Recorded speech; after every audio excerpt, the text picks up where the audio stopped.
Chapter 16. Upon the following day, we were afoot again, and shortly at handgrips with the enemy. In retrospect, that restless time offers a chaotic prospect, with no peaceful spot amid its turmoils. All that was reposeful in nature seemed to have become an irony and a mockery to us, who knew how an evil demigod had his sacrificial altars amid our sweetest groves. This idea ruled strongly in my mind upon that soft autumnal day. "The net is closing in," said Nayland Smith. "Let us hope for a big catch," I replied with a laugh. Beyond where the Thames tidied slumberously seaward showed the roofs of Royal Windsor. The castle towers appeared through the autumn haze. The peace of the beautiful Thameside was about us. This was one of the few tangible clues upon which thus far we had chanced. But at last it seemed indeed that we were narrowing the resources of that enemy of the white race who was writing his name over England in blood. To capture Dr. Fu Manchu we did not hope, but at least there was every promise of destroying one of the enemy's strongholds. We had circled upon the map a tract of country cut by the Thames, with Windsor for its center. Within that circle was the house from which miraculously we had escaped, a house used by the most highly organized group in the history of criminology. So much we knew. Even if we found the house, and this was likely enough, we were prepared for it to be vacated by Fu Manchu and his mysterious servants. But it would be a base destroyed. We were working upon a methodical plan, and although our cooperators were invisible, these numbered no fewer than 12, all of them experienced men. Thus far we had drawn a blank. But the place for which Smith and I were making now came clearly into view, an old mansion situated in extensive walled grounds. Leaving the river behind us, we turned sharply to the right along a lane flanked by a high wall. On an open patch of ground as we passed, I noted a gypsy caravan. An old woman was seated on the steps, her wrinkled face bent, her chin resting in the palm of her hand. I scarcely glanced at her but pressed on, nor did I notice that my friend no longer was beside me. I was anxious to come to some point from which I might obtain a view of the house, all anxiety to know if this was the abode of our mysterious enemy, the place where he worked amid his weird company, where he bred his deadly scorpions and his bacilli, reared his poisonous fungi, and from whence he dispatched his murder ministers. Above all, perhaps, I wondered if this would prove to be the hiding place of the beautiful slave girl who was such a potent factor in the doctor's plans, but a two-edged sword which yet we hoped to turn upon Fu Manchu. Even in the hands of a master, a woman's beauty is a dangerous weapon. A cry rang out behind me. I turned quickly, and a singular sight met my gaze. Nayland Smith was engaged in a furious struggle with the old gypsy woman. His long arms clasped about her, he was roughly dragging her out into the roadway, she fighting like a wild thing, silently, fiercely. Smith often surprised me, but at that sight, frankly, I thought that he had become bereft of reason. I ran back, and I had almost reached the scene of this incredible contest. Smith now was evidently hard put to it to hold his own when a man, swarthy, with big rings in his ears, leaped from the caravan. One quick glance he threw in our direction and made off towards the river. Smith twisted round upon me, never releasing his hold of the woman. "After him, Petrie," he cried. "After him. Don't let him escape. It's a dacoit." My brain in a confused whirl, my mind yet disposed to a belief that my friend had lost his senses, the word dacoit was sufficient. I started down the road after the fleetly running man. Never once did he glance behind him, so that he evidently had occasion to fear pursuit. The dusty road rang beneath my flying footsteps.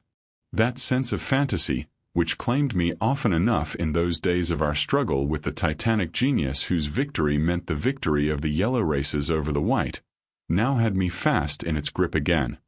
I was an actor in one of those dream scenes of the grim Fu Manchu drama. Out over the grass and down to the river's brink ran the gypsy who was no gypsy, but one of that far more sinister brotherhood, the dacoits. I was close upon his heels. But I was not prepared for him to leap in among the rushes at the margin of the stream. And seeing him do this, I pulled up quickly. Straight into the water he plunged, and I saw that he held some object in his hand. He waded out, he dived, and as I gained the bank and looked to right and left, he had vanished completely. Only ever-widening rings showed where he had been. I had him.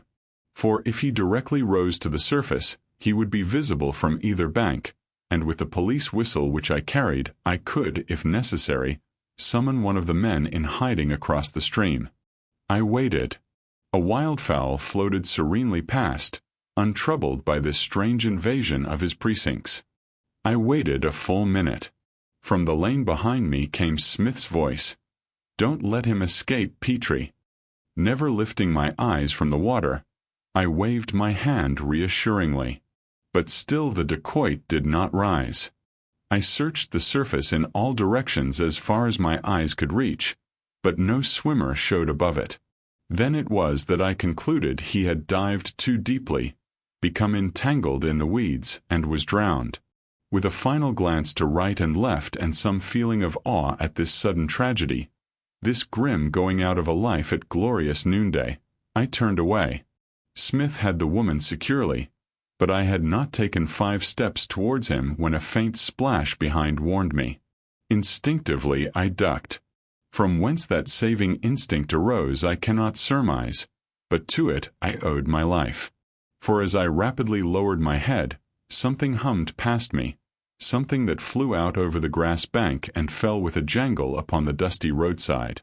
A knife! I turned and bounded back to the river's brink. I heard a faint cry behind me, which could only have come from the gypsy woman. Nothing disturbed the calm surface of the water. The reach was lonely of rowers. Out by the farther bank, a girl was pulling a punt along, and her white-clad figure was the only living thing that moved upon the river within the range of the most expert knife-thrower. To say that I was nonplussed is to say less than the truth. I was amazed. That it was the dacoit who had shown me this murderous attention I could not doubt. But where in heaven's name was he? He could not humanly have remained below water for so long. Yet he certainly was not above, was not upon the surface, concealed amongst the reeds, nor hidden upon the bank. There, in the bright sunshine, a consciousness of the eerie possessed me. It was with an uncomfortable feeling that my phantom foe might be aiming a second knife at my back that I turned away and hastened towards Smith. My fearful expectations were not realized, and I picked up the little weapon which had so narrowly missed me, and with it in my hand rejoined my friend. He was standing with one arm closely clasped about the apparently exhausted woman, and her dark eyes were fixed upon him with an extraordinary expression. "What does it mean, Smith?" I began. But he interrupted me. "Where is the dacoit?" he demanded rapidly. "Since he seemingly possesses the attributes of a fish," I replied, "I cannot pretend to say." The gypsy woman lifted her eyes to mine and laughed. Her laughter was musical, not that of such an old hag as Smith held captive. It was familiar, too. I started and looked closely into the wizened face. "He's tricked you," said Smith, an angry note in his voice. "What is that you have in your hand?" I showed him the knife and told him how it had come into my possession. "I know," he rapped. "I saw it. He was in the water not 3 yards from where you stood. You must have seen him. Was there nothing visible?" "Nothing." The woman laughed again, and again I wondered. "A wildfowl," I added. "Nothing else." "A wildfowl," snapped Smith. "If you will consult your recollections of the habits of wildfowl, you will see that this particular specimen was a rara avis. It's an old trick, Petrie, but a good one, for it is used in decoying. A dacoit's head was concealed in that wildfowl. It's useless. He has certainly made good his escape by now." "Smith," I said, somewhat crestfallen, "why are you detaining this gypsy woman?" "Gypsy woman," he laughed, hugging her tightly as she made an impatient movement. Use your eyes, old man. He jerked the frosy wig from her head, and beneath was a cloud of disordered hair that shimmered in the sunlight. A wet sponge will do the rest, he said.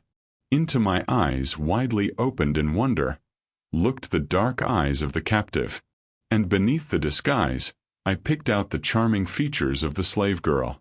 There were tears on the whitened lashes, and she was submissive now. This time, said my friend, we have fairly captured her, and we will hold her. From somewhere upstream came a faint call. The dacoit. Nayland Smith's lean body straightened. He stood alert, strung up. Another call answered, and a third responded.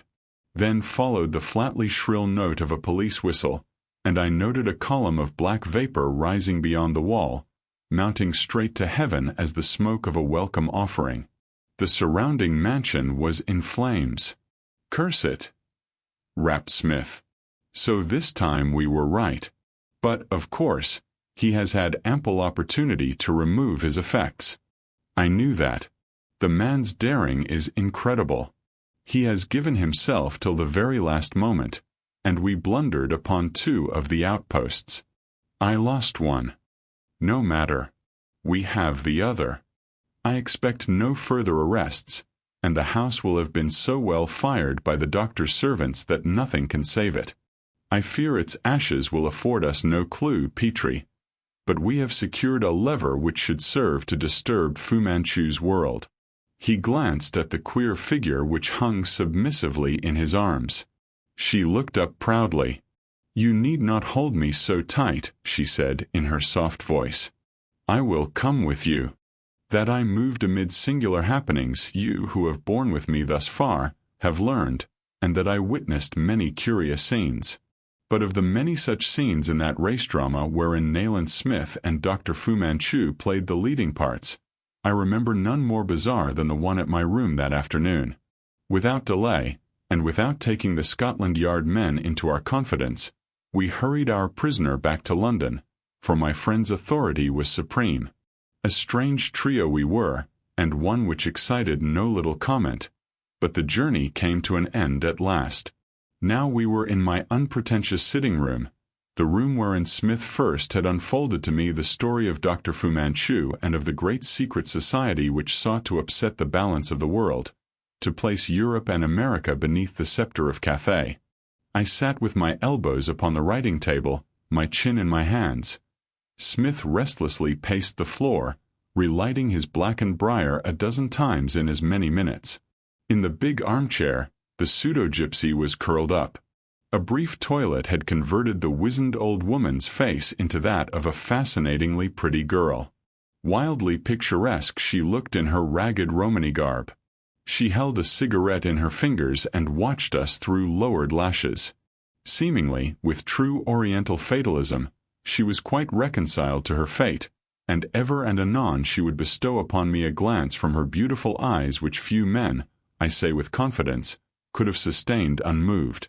Though I could not be blind to the emotions of that passionate Eastern soul, yet I strove not to think of them.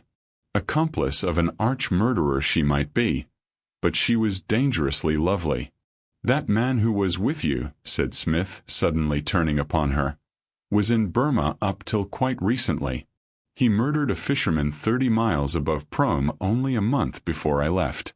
The DSP had placed 1,000 rupees on his head. Am I right? The girl shrugged her shoulders. Suppose, what then? She asked. Suppose I handed you over to the police, suggested Smith. But he spoke without conviction, for in the recent past we both had owed our lives to this girl. As you please, she replied. The police would learn nothing.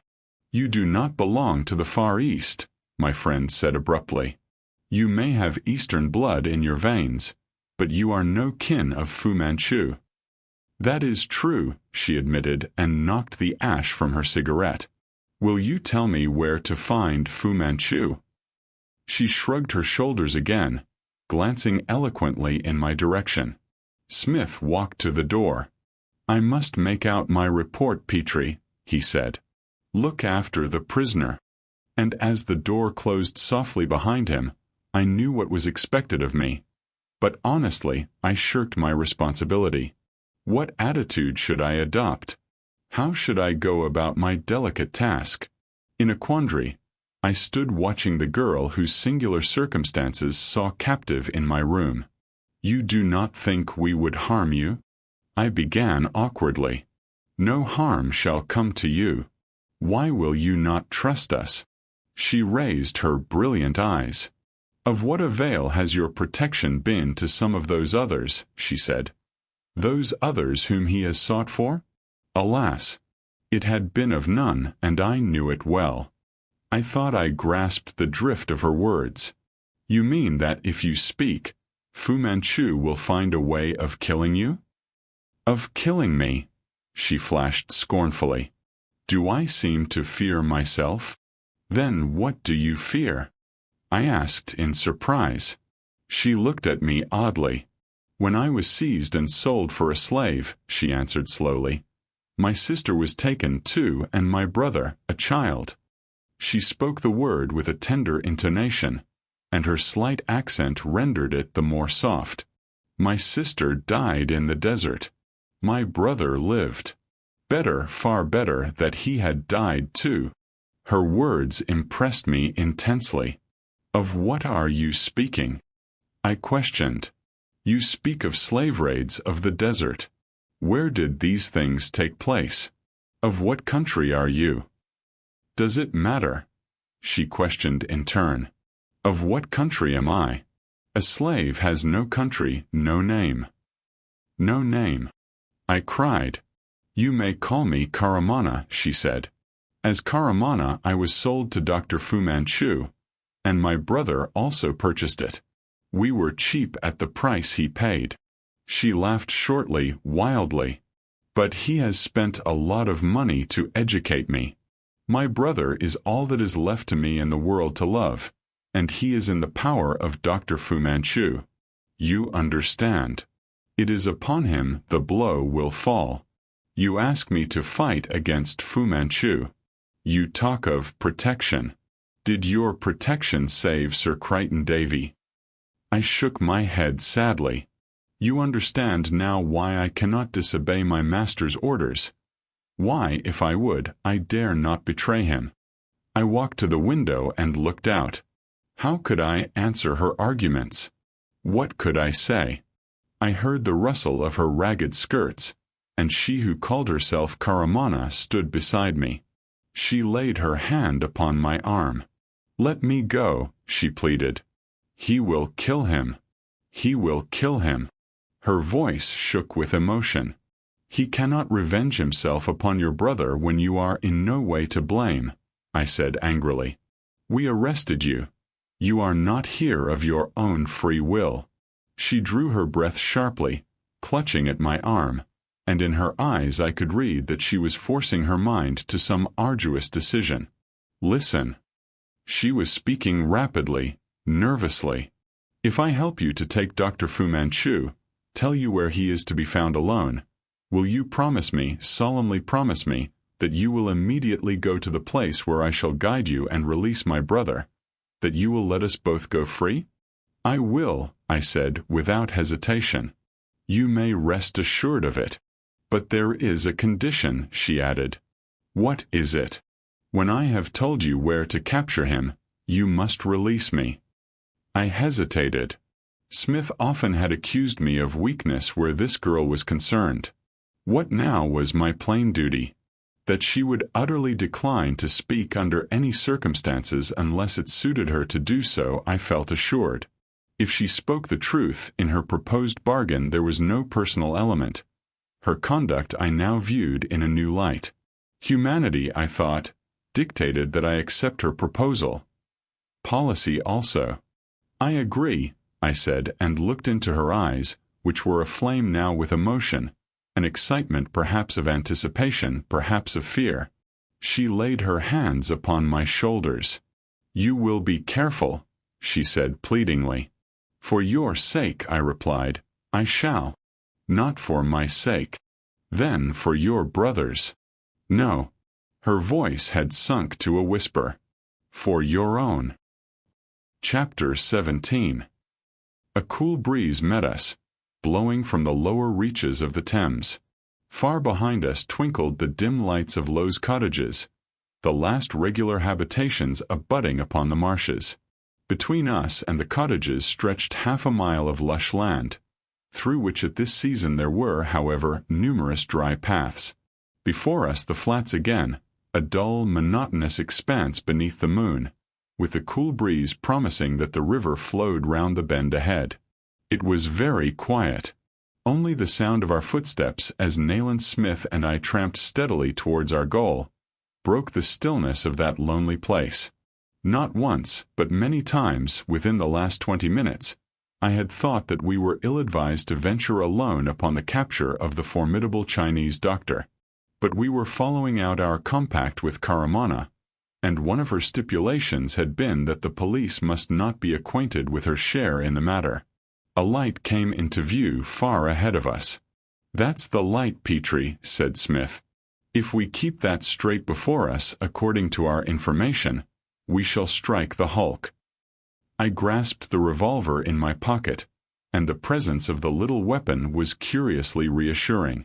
I have endeavored, perhaps in extenuation of my own fears, to explain how about Dr. Fu Manchu there rested an atmosphere of horror, peculiar, unique. He was not like other men. The dread that he inspired in all with whom he came in contact, the terrors which he controlled and hurled at whomsoever cumulated his path, rendered him an object supremely sinister. I despair of conveying to those who may read this account any but the coldest conception of the man's evil power. Smith stopped suddenly and grasped my arm. We stood listening. "What?" I asked. "You heard nothing." I shook my head. Smith was peering back over the marshes in his oddly alert way. He turned to me, and his tanned face wore a peculiar expression. "You don't think it's a trap?" he jerked. "We are trusting her blindly. Strange it may seem, but something within me rose in arms against the innuendo." "I don't," I said shortly. He nodded. We pressed on. 10 minutes' steady tramping brought us within sight of the Thames. Smith and I both had noticed how Fu Manchu's activities always centered about the London River. Undoubtedly it was his highway, his line of communication, along which he moved his mysterious forces. The opium den off Shadwell Highway, the mansion upstream, at that hour a smoldering shell, now the hulk lying off the marshes. Always he made his headquarters upon the river. It was significant, and even if tonight's expedition should fail, this was a clue for our future guidance. "Bear to the right," directed Smith. "We must reconnoiter before making our attack." We took a path that led directly to the riverbank. Before us lay the gray expanse of water, and out upon it moved the busy shipping of the great mercantile city. But this life of the river seemed widely removed from us. The lonely spot where we stood had no kinship with human activity. Its dreariness illuminated by the brilliant moon, it looked indeed a fit setting for an act in such a drama as that wherein we played our parts. When I had lain in the East End opium den, when upon such another night as this I had looked out upon a peaceful Norfolk countryside, the same knowledge of aloofness, of utter detachment from the world of living men, had come to me. Silently Smith stared out at the distant moving lights. "Caramana merely means a slave," he said irrelevantly. I made no comment. "There's the hulk," he added. The bank upon which we stood dipped in mud slopes to the level of the running tide. Seaward it rose higher, and by a narrow inlet, for we perceived that we were upon a kind of promontory, a rough pier showed.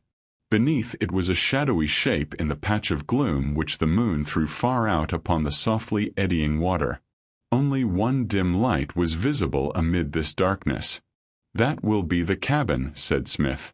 Acting upon our prearranged plan, we turned and walked up onto the staging above the hulk. A wooden ladder led out and down to the deck below, and was loosely lashed to a ring on the pier. With every motion of the tidal waters, the ladder rose and fell, its rings creaking harshly against the crazy railing. "How are we going to get down without being detected?" whispered Smith. "We've got to risk it," I said grimly. Without further words, my friend climbed around onto the ladder and commenced to descend. I waited until his head disappeared below the level, and clumsily enough prepared to follow him. The hulk at that moment giving an unusually heavy heave, I stumbled, and for one breathless moment looked down upon the glittering surface streaking the darkness beneath me. My foot had slipped, and but that I had a firm grip upon the top rung, that instant, most probably, had marked the end of my share in the fight with Fu Manchu. As it was, I had a narrow escape. I felt something slip from my hip pocket, but the weird creaking of the ladder, the groans of the laboring hulk, and the lapping of the waves about the staging drowned the sound of the splash as my revolver dropped into the river. Rather white-faced, I think, I joined Smith on the deck. He had witnessed my accident, but, "We must risk it," he whispered in my ear. "We dare not turn back now." He plunged into the semi-darkness, making for the cabin, I perforce following. At the bottom of the ladder we came fully into the light streaming out from the singular apartments at the entrance to which we found ourselves. It was fitted up as a laboratory. A glimpse I had of shelves loaded with jars and bottles, of a table strewn with scientific paraphernalia, with retorts, with tubes of extraordinary shapes, holding living organisms, and with instruments, some of them of a form unknown to my experience. I saw too that books, papers, and rolls of parchment littered the bare wooden floor.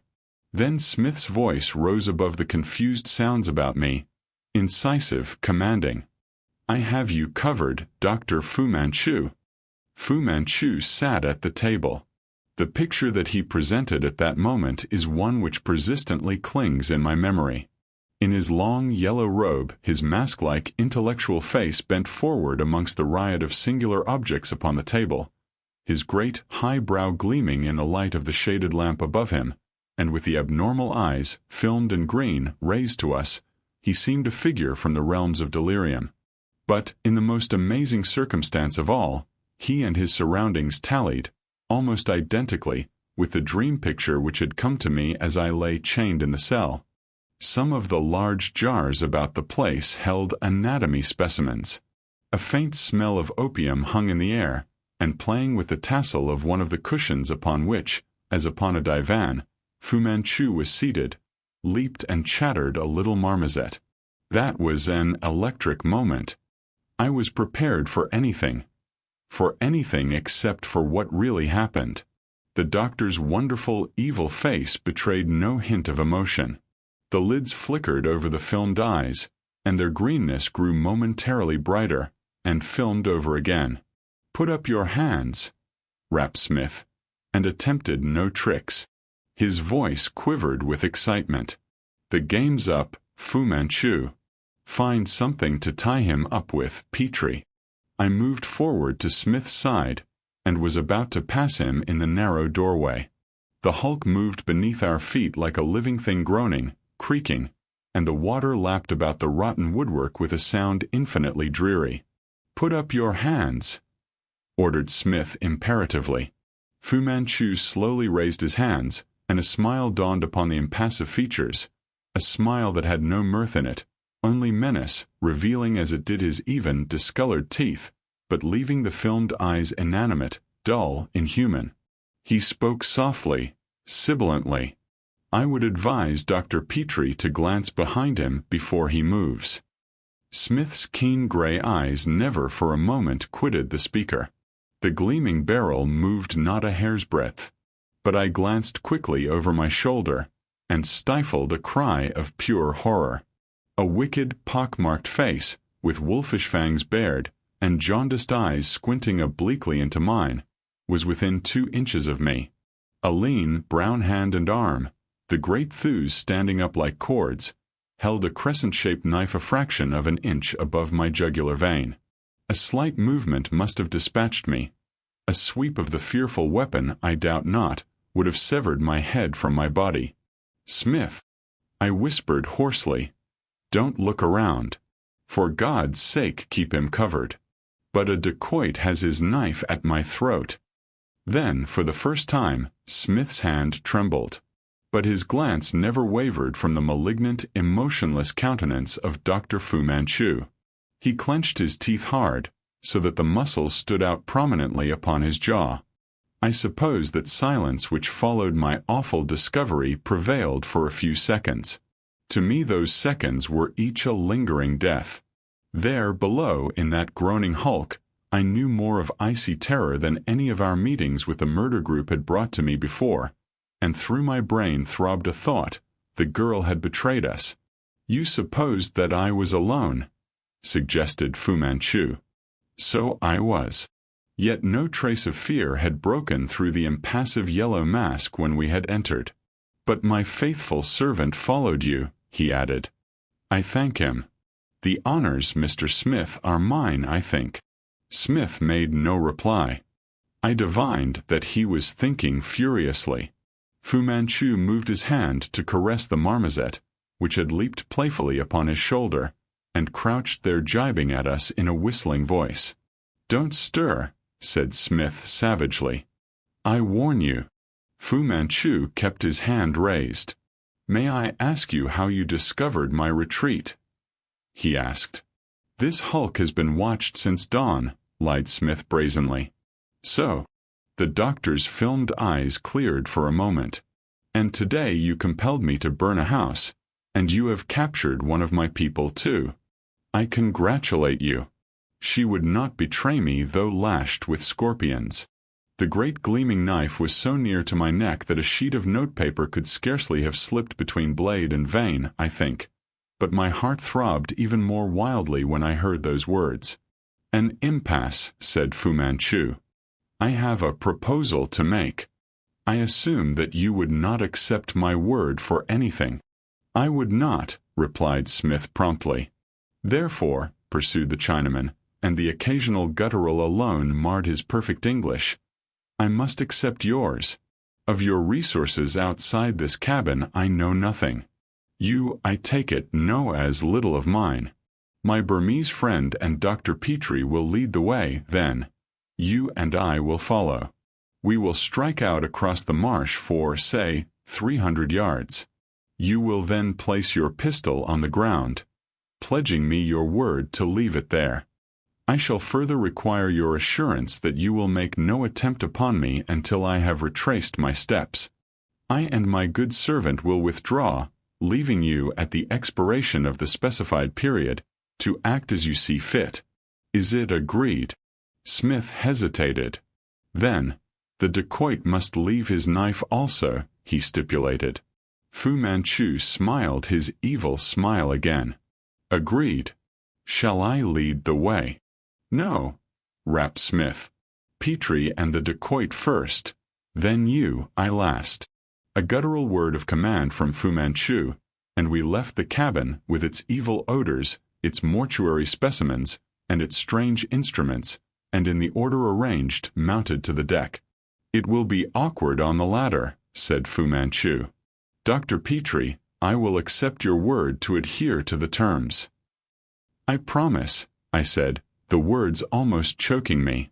We mounted the rising and dipping ladder, all reached the pier, and strode out across the flats, the Chinaman always under close cover of Smith's revolver. Round about our feet, now leaping ahead, now gambolling back, came and went to the marmoset. The dacoit, dressed solely in a dark loincloth, walked beside me, carrying his huge knife, and sometimes glancing at me with his blood-lustful eyes. Never before, I venture to say, had an autumn moon lighted such a scene in that place. "Here we part," said Fu Manchu, and spoke another word to his follower. The man threw his knife upon the ground. "Search him, Petrie," directed Smith. "He may have a second concealed." The doctor consented, and I passed my hands over the man's scanty garments. "Now search Fu Manchu." This also I did, and never have I experienced a similar sense of revulsion from any human being. I shuddered as though I had touched a venomous reptile. Smith threw down his revolver. "I curse myself for being an honorable fool," he said. No one could dispute my right to shoot you dead where you stand. Knowing him as I did, I could tell from the suppressed passion in Smith's voice that only by his unhesitating acceptance of my friend's word, and implicit faith in his keeping it, had Dr. Fu Manchu escaped just retribution at that moment.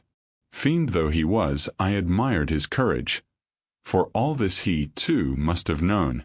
The doctor turned, and with the dacoit, walked back.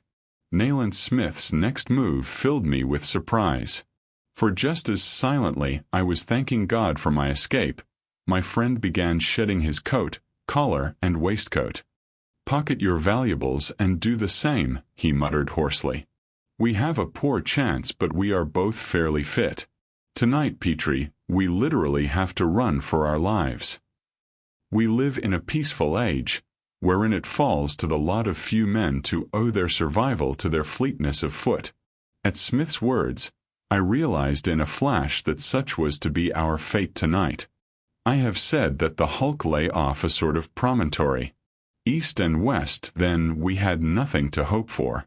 To the south was Fu Manchu, and even as, stripped of our heavier garments, we started to run northward, the weird signal of a dacoit rose on the night and was answered again. 3 at least, hissed Smith. 3 armed dacoits. Hopeless. "Take the revolver," I cried. "Smith, it's—" "No," he rapped through clenched teeth. "A servant of the crown in the East makes his motto, 'Keep your word, though it breaks your neck.' I don't think we need to fear it being used against us.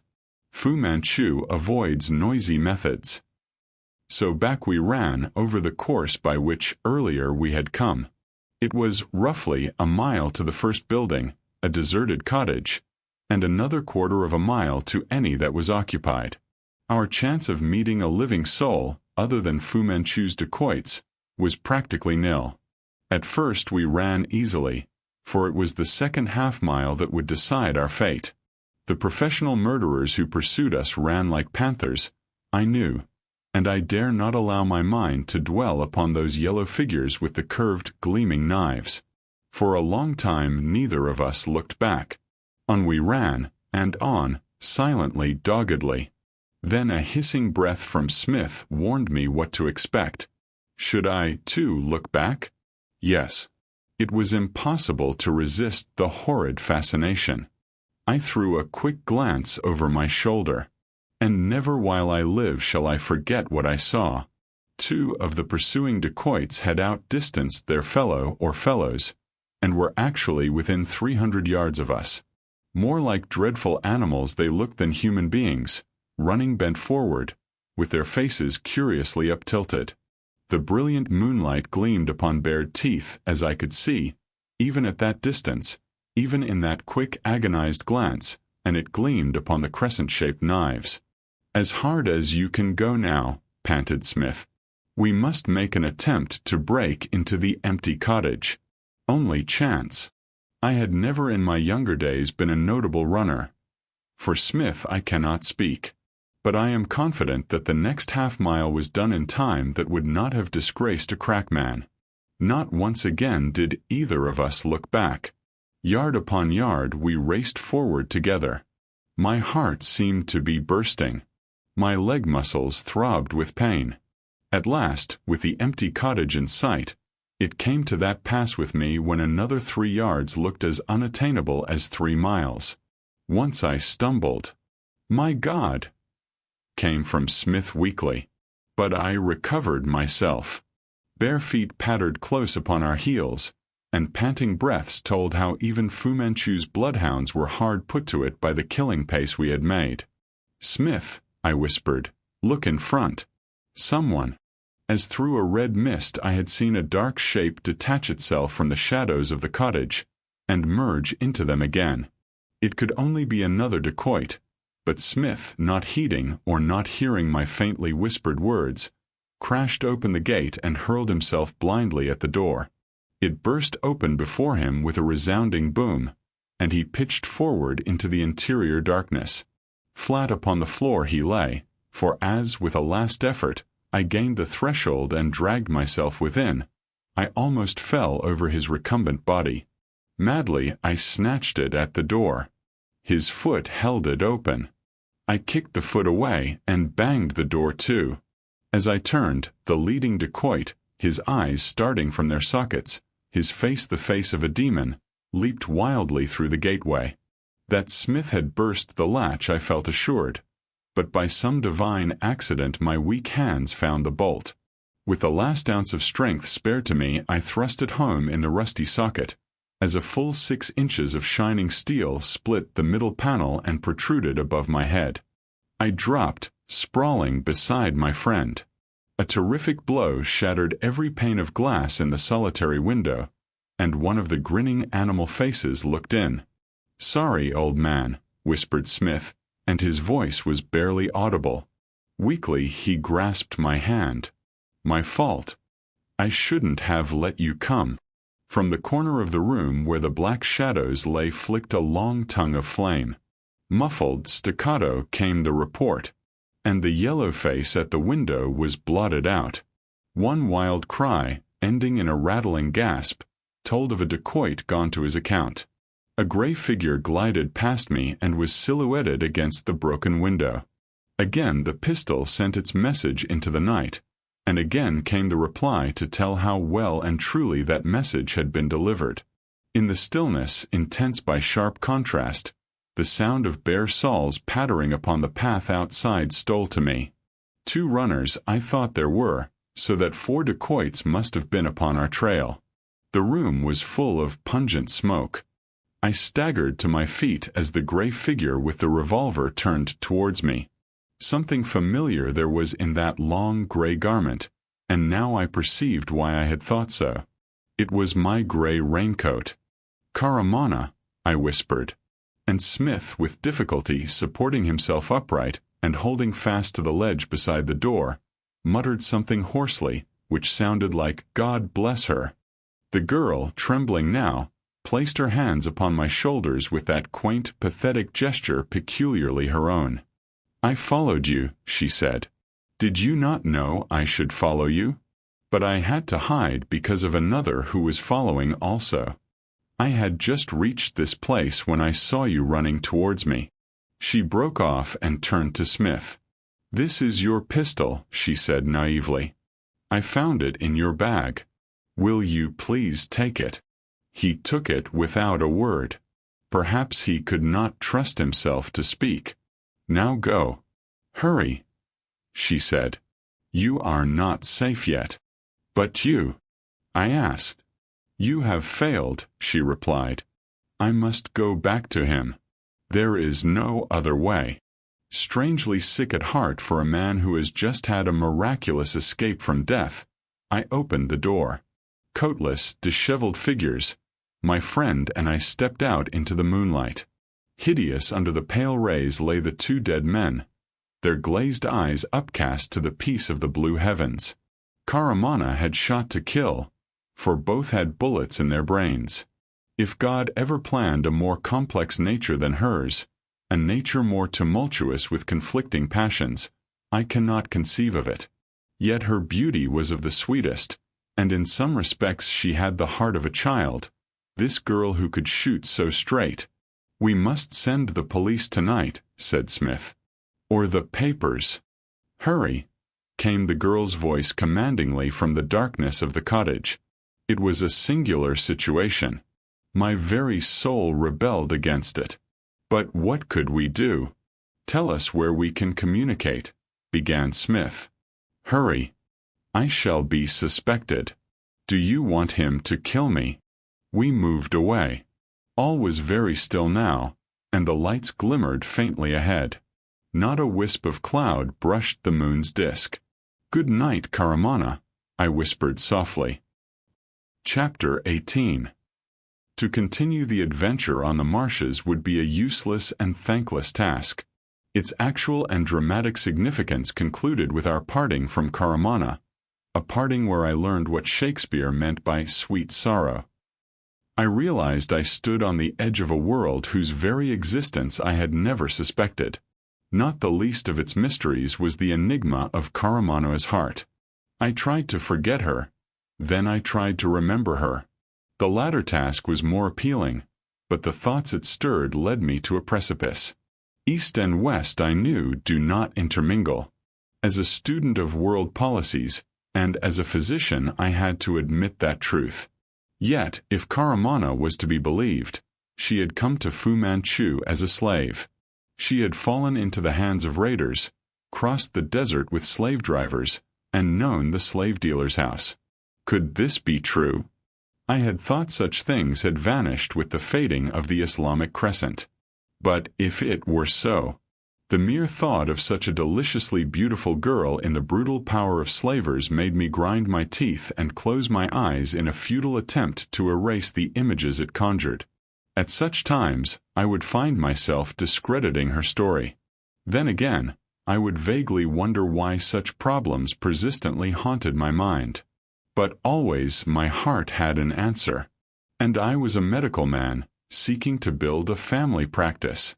A man who, very recently, had thought himself past the hot follies of youth, having entered that staid phase of life where the daily problems of the medical profession held absolute sway, and seductive follies like dark eyes and red lips found no place. They were excluded. But it is not the purpose of this plain record to enlist sympathy for the narrator. The topic I have touched upon was fascinating enough to me. I cannot hope it holds equal charm for anyone else. Let us return to my duty to narrate and forget my brief digression. It is a singular but true fact that few Londoners truly know London. Under the guidance of my friend, Nayland Smith, I had learned since his return from Burma that there are haunts in the very heart of the metropolis whose existence is unsuspected by all but a select few. These places are unknown even to the ubiquitous, copy-hunting pressman. Smith led the way into a quiet thoroughfare, not 2 minutes' walk from the pulsing life of Leicester Square. Before a door sandwiched between two dingy shop fronts, he paused and turned to me. "Whatever you see or hear," he cautioned, "express no surprise." A cab had dropped us at the corner. We both wore dark suits and fez caps with black silk tassels. My complexion had been artificially darkened to resemble my friend's deep tan.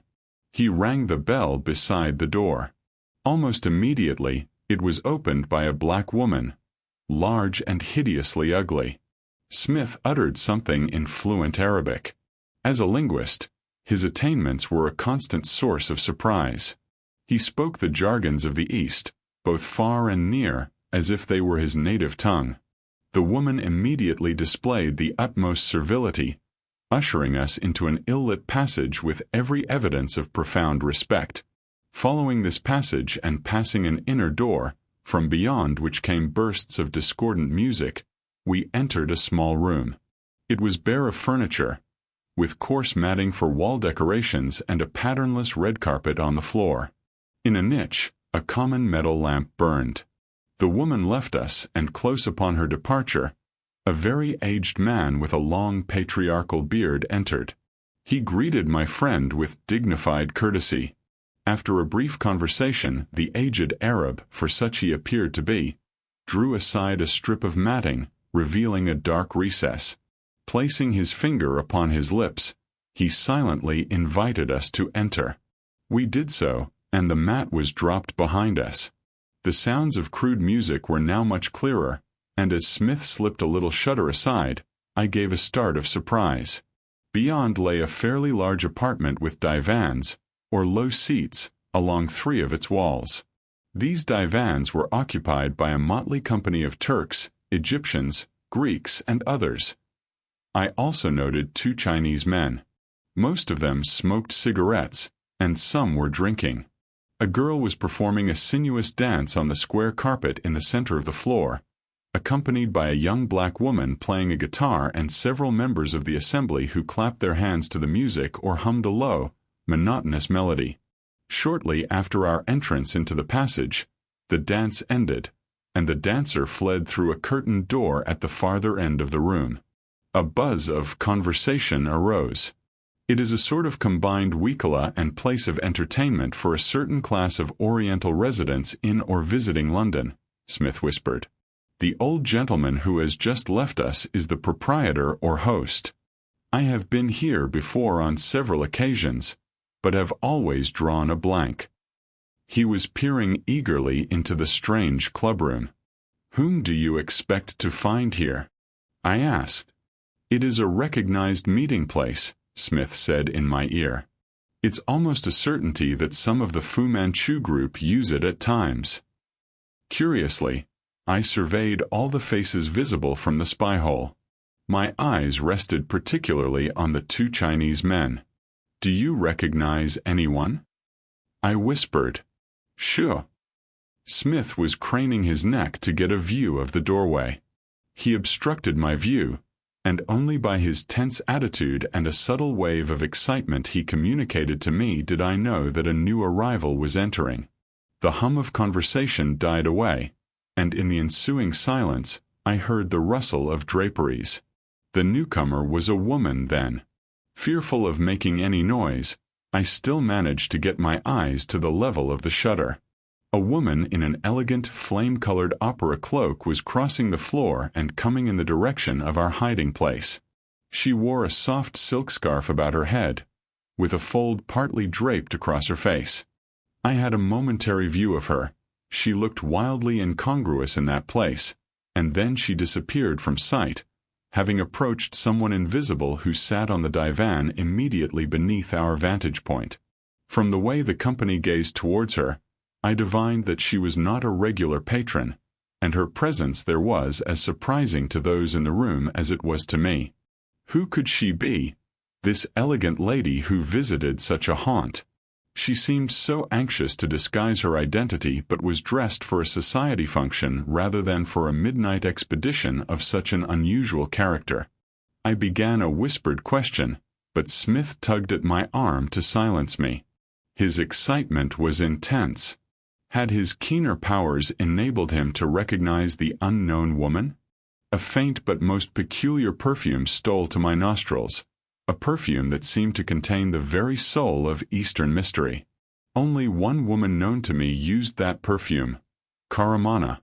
Then it was she. At last, my friend's vigilance had been rewarded.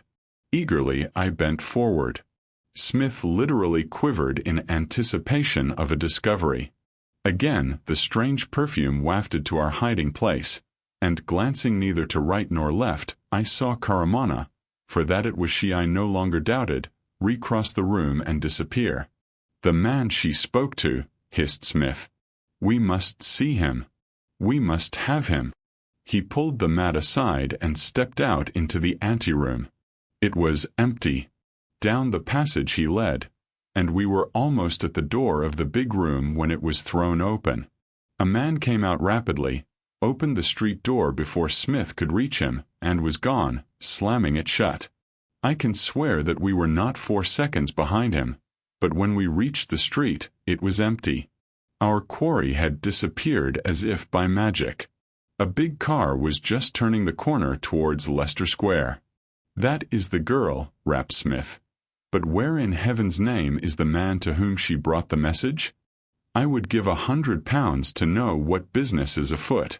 To think that we have had such an opportunity and have thrown it away." Angry and nonplussed, he stood at the corner, looking in the direction of the crowded thoroughfare into which the car had driven, tugging at the lobe of his ear, as was his habit in moments of perplexity, and sharply clicking his teeth together. I too was very thoughtful. Clues were few enough in those days of our war with that giant antagonist. The mere thought that our trifling error of judgment tonight in tarrying a moment too long might mean the victory of Fu Manchu, might mean the turning of the balance which a wise providence had adjusted between the white and yellow races, was appalling. To Smith and me, who knew something of the secret influences at work to overthrow the Indian Empire, to place, it might be, the whole of Europe and America beneath an Eastern rule, it seemed that a great yellow hand was stretched out over London. Dr. Fu Manchu was a menace to the civilized world, yet his very existence remained unsuspected by the millions whose fate he sought to command. "Into what dark scheme have we had a glimpse?"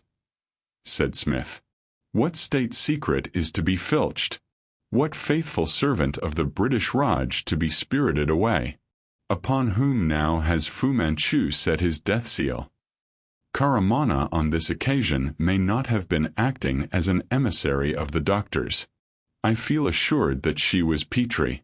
Of the many whom this yellow cloud may at any moment envelop, to which one did her message refer? The man's instructions were urgent. Witness his hasty departure. Curse it! He dashed his right clenched fist into the palm of his left hand.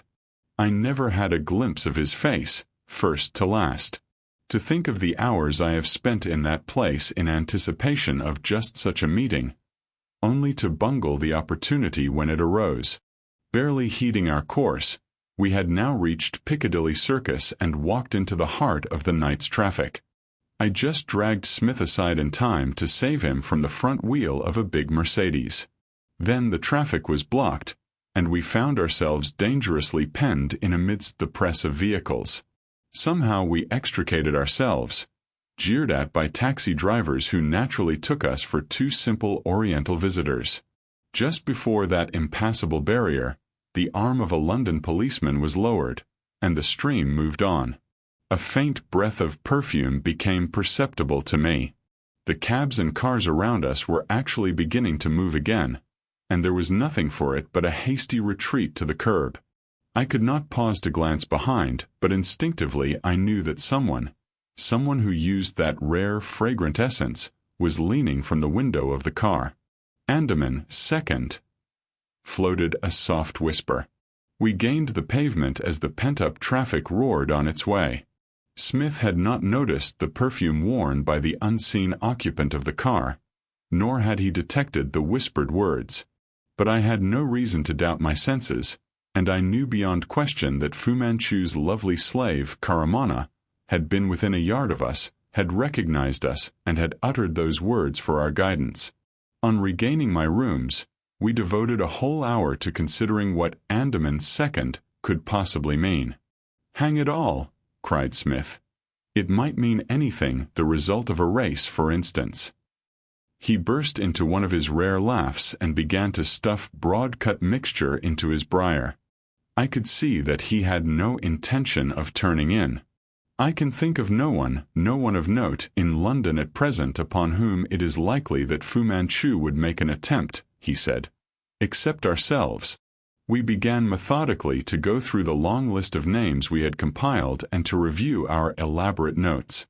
When, at last, I turned in, the night had given place to a new day. But sleep evaded me, and Andaman, second, danced like a mocking phantom through my brain. Then I heard the telephone bell. I heard Smith speaking. A minute afterward, he was in my room, his face very grim. I knew as well as if I'd seen it with my own eyes that some black business was afoot last night, he said. And it was. Within pistol shot of us. Someone has got at Frank Norris West. Inspector Weymouth has just been on the phone. Norris West, I cried. The American aviator and inventor. Of the West Aero torpedo, yes. He's been offering it to the English War Office, and they have delayed too long. I got out of bed. What do you mean? I mean that the potential has attracted the attention of Dr. Fu Manchu. Those words operated electrically. I do not know how long I was in dressing, how long a time elapsed before the cabsmith had telephoned for arrived, or how many precious minutes were lost on the journey. But in a nervous whirl, these things slipped into the past, like telegraph poles seen from the window of an express. Still in that tense state, we came upon the scene of this newest outrage. Mr. Norris West, whose lean, stoic face had lately figured so often in the daily press, lay on the floor in the little entrance hall of his chambers, flat on his back with a telephone receiver in his hand. The outer door had been forced by the police. They had had to remove a piece of the paneling to get at the bolt. A medical man was leaning over the recumbent figure in the striped pajama suit, and Detective Inspector Weymouth stood watching him as Smith and I entered. He has been heavily drugged, said the doctor, sniffing at West's lips. But I cannot say what drug has been used. It isn't chloroform or anything of that nature. He can safely be left to sleep it off, I think. I agreed, after a brief examination. It's most extraordinary, said Weymouth. He rang up the yard about an hour ago and said his chambers had been invaded by Chinamen. Then the man on the phone plainly heard him fall. When we got here, his front door was bolted, as you've seen, and the windows are 3 floors up. Nothing is disturbed. The plans of the aero torpedo, rapped Smith. I take it they are in the safe in his bedroom, replied the detective. And that is locked all right. I think he must have taken an overdose of something and had illusions. But in case there was anything in what he mumbled you could hardly understand him, I thought it would be good to send it to you. Quite right, said Smith rapidly. His eyes shone like steel. Lay him on the bed, Inspector. It was done, and my friend walked into the bedroom. Except that the bed was disordered, showing that West had been sleeping in it. There were no signs of the extraordinary invasion mentioned by the drugged man. It was a small room. The chambers were of the kind that are let furnished, and very neat. A safe with a combination lock stood in a corner. The window was open about a foot at the top. Smith tried the safe and found it secured. He stood for a moment, clicking his teeth together, by which I knew him to be perplexed. He walked over to the window and threw it up. We both looked out. You see, came Weymouth's voice, it is altogether too far from the court below for our cunning Chinese friends to have fixed a ladder with one of their bamboo rod arrangements. And even if they could get up there, it's too far down from the roof, 2 more stories, for them to have fixed it from there. Smith nodded thoughtfully, at the same time testing the strength of an iron bar that ran from side to side of the windowsill. Suddenly he stooped, with a sharp exclamation. Bending over his shoulder, I saw what had attracted his attention. Clearly imprinted on the dust-coated gray stone of the sill was a confused series of marks. Tracks, call them what you will. Smith straightened himself and turned a wondering look upon me. What is it, Petrie? He said amazedly. Some kind of bird has been here, and recently. Inspector Weymouth in turn examined the marks. I never saw bird tracks like these, Mr. Smith, he muttered. Smith was tugging at the lobe of his ear. No, he returned reflectively. Come to think of it, neither did I. He twisted around, looking at the man on the bed. Do you think it was all an illusion? Asked the detective. What about those marks on the windowsill? Jerked Smith. He began restlessly pacing about the room, sometimes stopping before the locked safe and frequently glancing at Norris West. Suddenly he walked out and briefly examined the other apartments, only to return again to the bedroom. Petrie, he said, we are losing valuable time. West must be aroused. Inspector Weymouth stared. Smith turned to me impatiently. The doctor summoned by the police had gone. Is there no means of arousing him, Petrie? He said. Doubtless, I replied. He could be revived if one only knew what drug he had taken. My friend began his restless pacing again and suddenly pounced upon a small vial of tabloids that had been hidden behind some books on a shelf near the bed. He uttered a triumphant exclamation. See what we have here, Petrie, he directed, handing the vial to me. It bears no label. I crushed one of the tabloids in my palm and applied my tongue to the powder.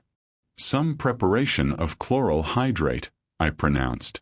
A sleeping draught, suggested Smith eagerly. We might try, I said, and scribbled a formula on a leaf of my notebook. I asked Weymouth to send the man who accompanied him to call up the nearest chemist and procure the antidote. During the man's absence, Smith stood contemplating the unconscious inventor, a peculiar expression on his bronzed face. Andaman, second, he muttered. Shall we find the key to the riddle here, I wonder?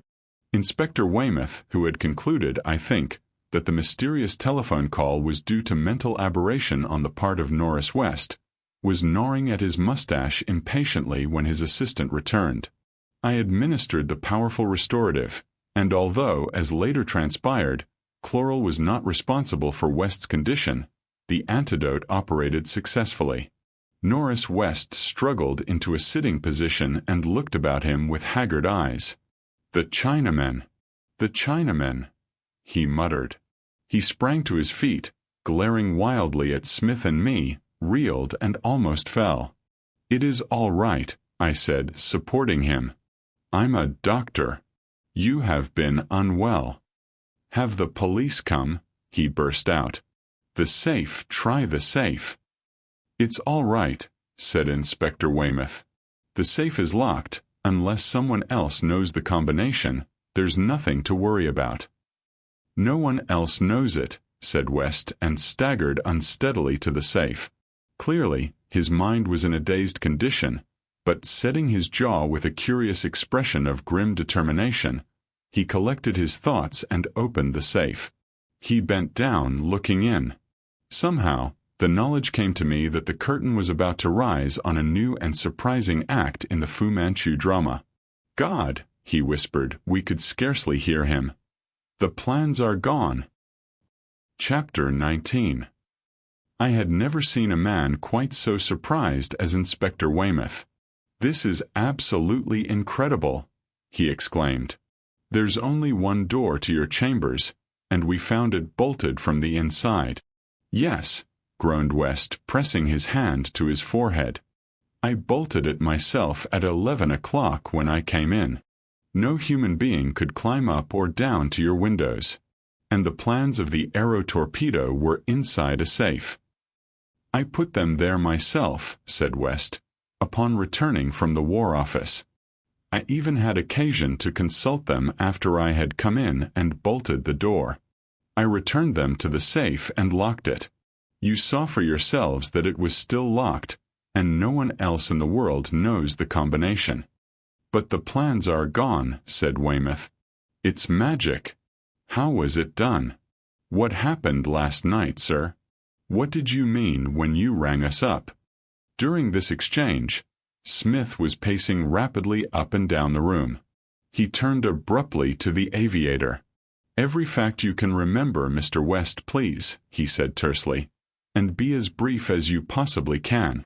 "I came in, as I said," explained West, "about 11 o'clock. After making some notes relating to an interview arranged for this morning, I locked the plans in the safe and turned in. There was no one hidden anywhere in your chambers," snapped Smith. "There was not," replied West. "I looked. I invariably do. Almost immediately I went to sleep." "How many chloral tabloids did you take?" I interrupted. Norris West turned to me with a slow smile. "You're sharp, Doctor," he said. "I took 2. It's a bad habit, but I can't sleep without them. They are specially made up for me by a firm in Philadelphia." How long that sleep lasted when it became filled with uncanny dreams, and when those dreams merged into reality, I do not know, and I suppose I never will. But out of the dreamless void, a face came to me. Closer, closer, and peered into mine. I was in that curious condition where one knows one is dreaming and tries to awaken, to escape. But a nightmare-like oppression held me. So I had to lie and gaze into the seared yellow face that hung over me. It would drop so close that I could trace the scarred line running from the left ear to the corner of the mouth, pulling up the lip like a snarling dog. I could look into the malignant, jaundiced eyes. I could hear the dim whispering of the distorted mouth, whispering that seemed to counsel something evil. That whispering intimacy was indescribably repulsive. Then the wicked yellow face would be withdrawn and recede until it became a pin's head in the darkness far above me, almost like a thick liquid thing. Somehow I got onto my feet, or dreamed I did. God knows where dreaming ended and reality began. Gentlemen, maybe you'll conclude I went mad last night, but as I stood holding onto the bed rail, I heard the blood throbbing through my arteries with a noise like a screw propeller. I started laughing. The laughter issued from my lips with a shrill whistling sound that pierced me with physical pain and seemed to wake the echoes of the whole block. I thought to myself I was going mad, and I tried to command my will, to break the power of the chloral, for I concluded that I had accidentally taken an overdose. Then the walls of my bedroom started to recede, until at last I stood holding onto a bed that had shrunk to the size of a doll's cot, in the middle of a room like Trafalgar Square. That window yonder was so far off I could scarcely see it, but I could just detect a Chinaman, the owner of the evil yellow face, creeping through it. He was followed by another, who was enormously tall, so tall that, as they came towards me, and it seemed to take them something like half an hour to cross this incredible apartment in my dream, the second Chinaman seemed to tower over me like a cypress tree. I looked up to his face, his wicked, hairless face. Mr. Smith, whatever age I live to, I'll never forget that face I saw last night. Or did I see it? God knows. The pointed chin, the great dome of a forehead, and the eyes. Heavens above, the huge green eyes. He shook like a sick man, and I glanced at Smith meaningfully. Inspector Weymouth was stroking his mustache, and his mingled expression of incredulity and curiosity was singular to behold. The pumping of my blood, continued West, seemed to be bursting my body. The room kept expanding and contracting. One moment the ceiling would be pressing down on my head, and the Chinamen, sometimes I thought there were 2 of them, sometimes 20, became dwarfs. The next instant it shot up like the roof of a cathedral. "Can I be awake?" I whispered. "Or am I dreaming?" My whisper went sweeping in windy echoes about the walls, and was lost in the shadowy distances up under the invisible roof. "You are dreaming, yes." It was the Chinaman with the green eyes who was addressing me, and the words he uttered appeared to take an immeasurable time to be spoken. But at will I can render the subjective objective. I don't think I could have dreamed those singular words, gentlemen. And then he fixed the green eyes upon me, the blazing green eyes. I made no attempt to move. They seemed to be draining me of something vital, bleeding me of every drop of mental power. The whole nightmare room grew green, and I felt that I was being absorbed into its greenness. I can see what you think. And even in my delirium, if it was delirium, I thought the same. Now comes the climax of my experience. My vision. I don't know what to call it. I saw some words issued from my own mouth. Inspector Weymouth coughed discreetly. Smith whirled around to face him. "This will be outside your experience, Inspector, I know," he said. "But Mr. Norris West's statement does not surprise me in the least. I know what the experience was." Weymouth stared incredulously, but a dawning perception of the truth had also come to me. How I saw a sound I simply won't attempt to explain. I just tell you I saw it. Somehow I knew I had betrayed myself, given something away. "You gave away the secret of the lock combination," rapped Smith. Grunted Weymouth. But West went on hoarsely. Just before the blank came, a name flashed before my eyes. It was Bayard Taylor. At that, I interrupted West. "I understand," I cried. "I understand. Another name has just occurred to me, Mr. West, that of the Frenchman Moreau." "You have solved the mystery," said Smith. It was natural Mr. West should have thought of the American traveler, Bayard Taylor, though. Moreau's book is purely scientific. He has probably never read it. "I fought with the stupor that was overcoming me," continued West, striving to associate that vaguely familiar name with the fantastic things through which I moved.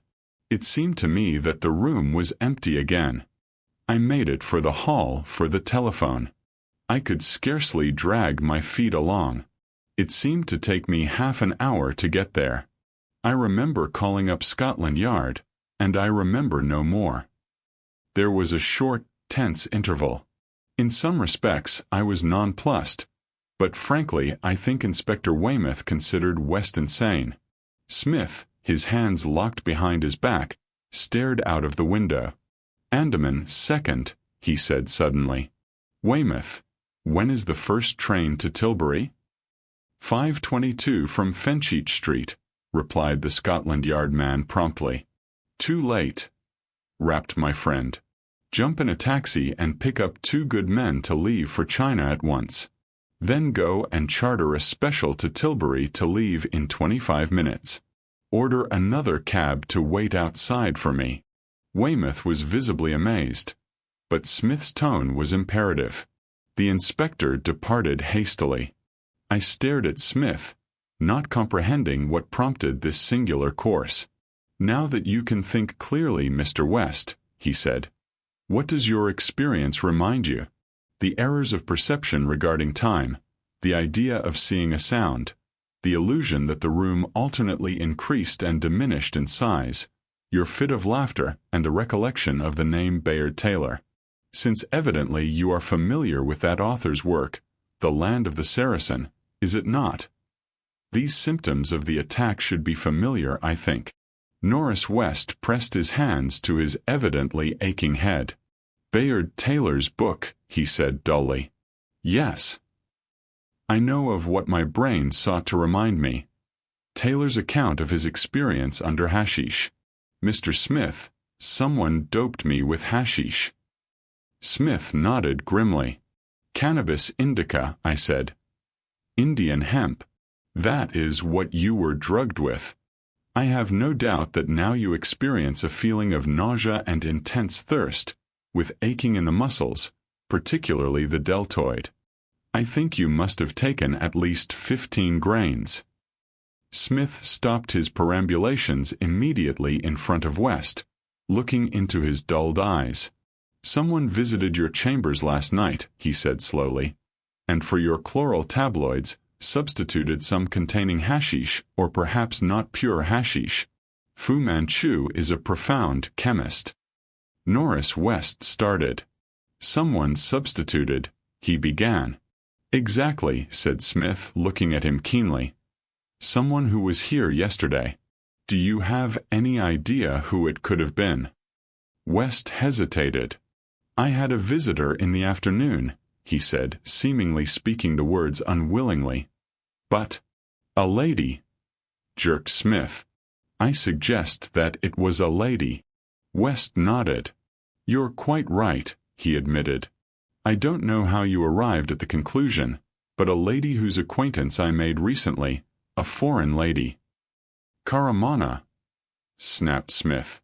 I don't know what you mean in the least, but she came here, knowing this to be my present address, to ask me to protect her from a mysterious man who had followed her right from Charing Cross. She said he was down in the lobby, and naturally, I asked her to wait here whilst I went and sent him about his business. He laughed shortly.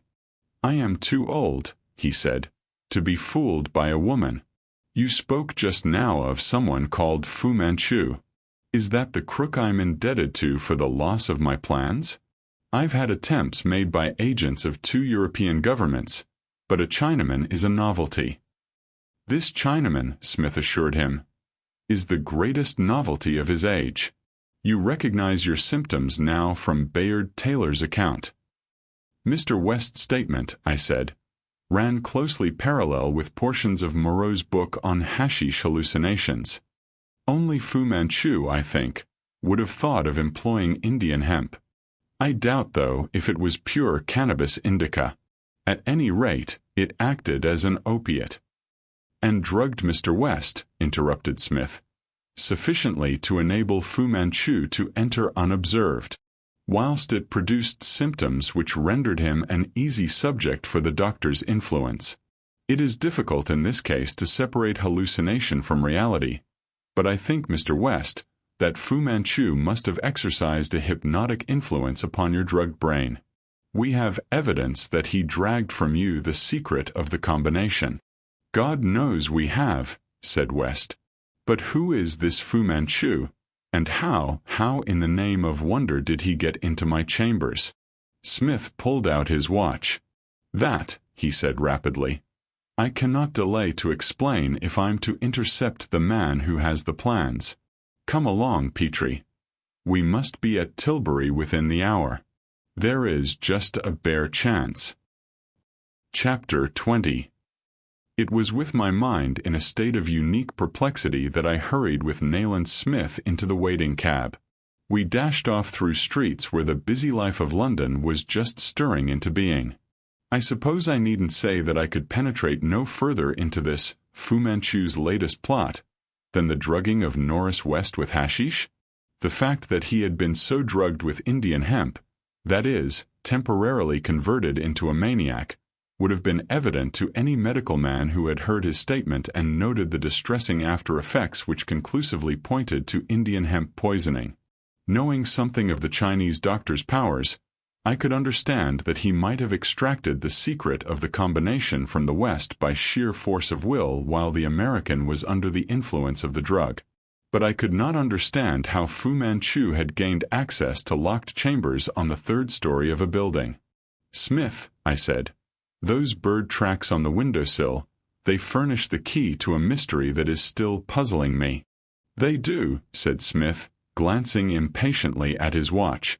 "Consult your memories of Dr. Fu Manchu's habits, especially your memories of his pets." I reviewed in my mind the gruesome and terrible creatures that surrounded the Chinaman, the scorpions, the bacteria, the noxious things that were the weapons with which he brought death upon anyone who opposed the establishment of a potential yellow empire. But none of them could account for the imprints on the dust of West's windowsill. "You puzzle me, Smith," I confessed. "There is much in this extraordinary case that puzzles me. I can think of nothing to account for the marks." "Have you thought of Fu Manchu's marmoset?" asked Smith. "The monkey," I cried. "They were the footprints of a small ape," my friend continued. "For a moment I was deceived as you were, and believed them to be the tracks of a large bird. But I have seen the footprints of apes before now, and a marmoset, though an American variety I believe, is not unlike some of the apes of Burma." "I am still in the dark," I said. "It is pure hypothesis," continued Smith, "but here is the theory. In lieu of a better one, it covers the facts. The marmoset, and it is contrary to Fu Manchu's character to keep any creature for mere amusement, is trained to perform certain duties. You observed the waterspout running up beside the window. You observed the iron bar intended to prevent a window cleaner from falling out? For an ape, the climb from the court below to the sill above was a simple one. He carried a cord, probably attached to his body.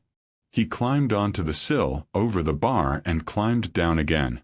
By means of this cord, a rope was pulled up over the bar, and by means of the rope, one of those ladders of silk and bamboo. One of the doctor's servants ascended, probably to ascertain if the hashish had acted successfully. That was the yellow dream face which West saw bending over him. Then followed the doctor, and to his giant will, the drugged brain of West was a pliant instrument which he bent to his own ends. The court would be deserted at that hour of the night, and in any event, directly after the ascent the ladder probably was pulled up, only to be lowered again when West had revealed the secret of his own safe and Fu Manchu had secured the plans.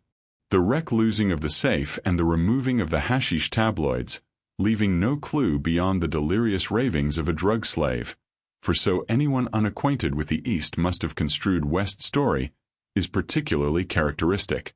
His own tabloids were returned, of course. The sparing of his life alone is a refinement of art which points to a past master. Karamana was the decoy again? I said shortly. Certainly. Hers was the task to ascertain West's habits and to substitute the tabloids. She was waiting in the luxurious car, infinitely less likely to attract attention at that hour in that place than a modest taxi, and received the stolen plans. She did her work well. Poor Karamana, she had no alternative. I said I would have given £100 for a sight of the messenger's face, the man to whom she handed them. I would give 1,000 now. Andaman second, I said. What did she mean? Then it has not dawned upon you, cried Smith excitedly, as the cab turned into the station. The Andaman of the Oriental Navigation Company's line leaves Tilbury with the next tide for China ports. Our man is a second-class passenger. I am writing to delay her departure, and the special should get us to the docks within 40 minutes. Very vividly, I can reconstruct in my mind that dash to the docks through the early autumn morning. My friend, being invested with extraordinary powers from the highest authorities, had instructed Inspector Weymouth to clear the line all the way. Something of the tremendous importance of Nayland Smith's mission came home to me as we hurried onto the platform, escorted by the station master. The 5 of us, for Weymouth had 2 other CID men with him, took our seats in the special. Off we went at top speed, roaring through stations, where we caught glimpses of wandering officials on the platforms, for a special train was a novelty on the line. All ordinary traffic arrangements were held up until we had passed through, and we reached Tilbury in what I have no doubt constituted a record time. There at the docks was the great liner, delayed in her passage to the Far East by the will of my royally empowered companion. It was novel and infinitely exciting. "Mr. Commissioner Nayland Smith?" said the captain interrogatively, when we were shown into his room, looking from one to another and back to the telegraph form he held in his hand. "The same, Captain," said my friend briskly. "I shall not detain you a moment. I am instructing the authorities at all ports east of Suez to apprehend one of your second-class passengers, should he leave the ship. He is in possession of plans which practically belong to the British government." "Why not arrest him now?" asked the seaman bluntly. "Because I don't know him. All second-class passengers' baggage will be searched as they land. I am hoping something from that if all else fails. But I want you privately to instruct your stewards to watch any passenger of Oriental nationality and to cooperate with the 2 Scotland Yard men who are joining you for the voyage. I look to you to recover these plans, Captain." "I will do my best," the captain assured him. Then, from amid the heterogeneous group on the dockside, we watched the liner depart, and Nayland Smith's expression was a very singular one. Inspector Weymouth stood with us, a badly puzzled man. Then occurred the extraordinary incident which to this day remains inexplicable, for, clearly heard by all 3 of us, a guttural voice said, "Another victory for China, Mr. Nayland Smith." I turned as though I had been stung. Smith turned also. My eyes passed from face to face of the group about us. None was familiar. No one apparently had moved away. But the voice was the voice of Dr. Fu Manchu. As I write of it now, I can appreciate the difference between that happening, as it appealed to us, and as it must appeal to you who merely read of it. It is beyond my powers to convey the sense of the uncanny which the episode created. Yet, even as I think of it, I feel again, though to a lesser degree, the chill which seemed to creep through my veins that day. From my brief history of the wonderful and evil man who once walked unsuspected in the midst of the people of England, near whom you, personally, may at some time unwittingly have been, I am aware that much must be omitted. I have no space for lengthy examinations of the many points but ill-illuminated with which it is dotted. This incident at the docks is but one such point. Another is the singular vision which appeared to me whilst I lay in the cellar of the house near Windsor. It has since struck me that it possessed peculiarities akin to those of a hashish hallucination. Can it be that we were drugged on that occasion with Indian hemp? Cannabis indica is a treacherous narcotic, as every medical man knows full well. But Fu Manchu's knowledge of the drug was far in advance of our slow science. West's experience proved so much. I may have neglected opportunities. Later, you shall judge if I did so. Opportunities to glean for the West some of the strange knowledge of the secret East. Perhaps at a future time, I may rectify my errors. Perhaps that wisdom, the wisdom stored up by Fu Manchu, is lost forever.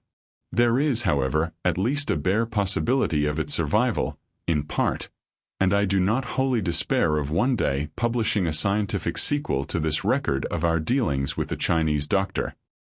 Chapter 21. Time wore on, and seemingly brought us no nearer, or very little nearer, to our goal. So carefully had my friend Nayland Smith excluded the matter from the press that, while public interest was much engaged with some of the events in the skein of mystery he had come from Burma to unravel, outside the Secret Service and the Special Department of Scotland Yard, few people recognized that the several murders, robberies, and disappearances each formed a link in a chain. Fewer still were aware that a baneful presence was in our midst, that a past master of the evil arts lay concealed somewhere in the metropolis, searched for by the keenest wits the authorities could direct to the task, but eluding all, triumphant, contemptuous. One link in that chain Smith himself, for long, failed to recognize. Yet it was a big and important link. "Petrie," he said to me one morning, "listen to this. In sight of Shanghai, a clear, dark night. On the deck of a junk, passing close to seaward of the Andaman, a blue flare started up. A minute later, there was a cry of 'Man overboard!' Mr. Lewin, the chief officer who was in charge, stopped the engines. A boat was put out, but no one was recovered. There are sharks in these waters. A fairly heavy sea was running. Inquiry showed the missing man to be a James Edwards, second class, booked to Shanghai.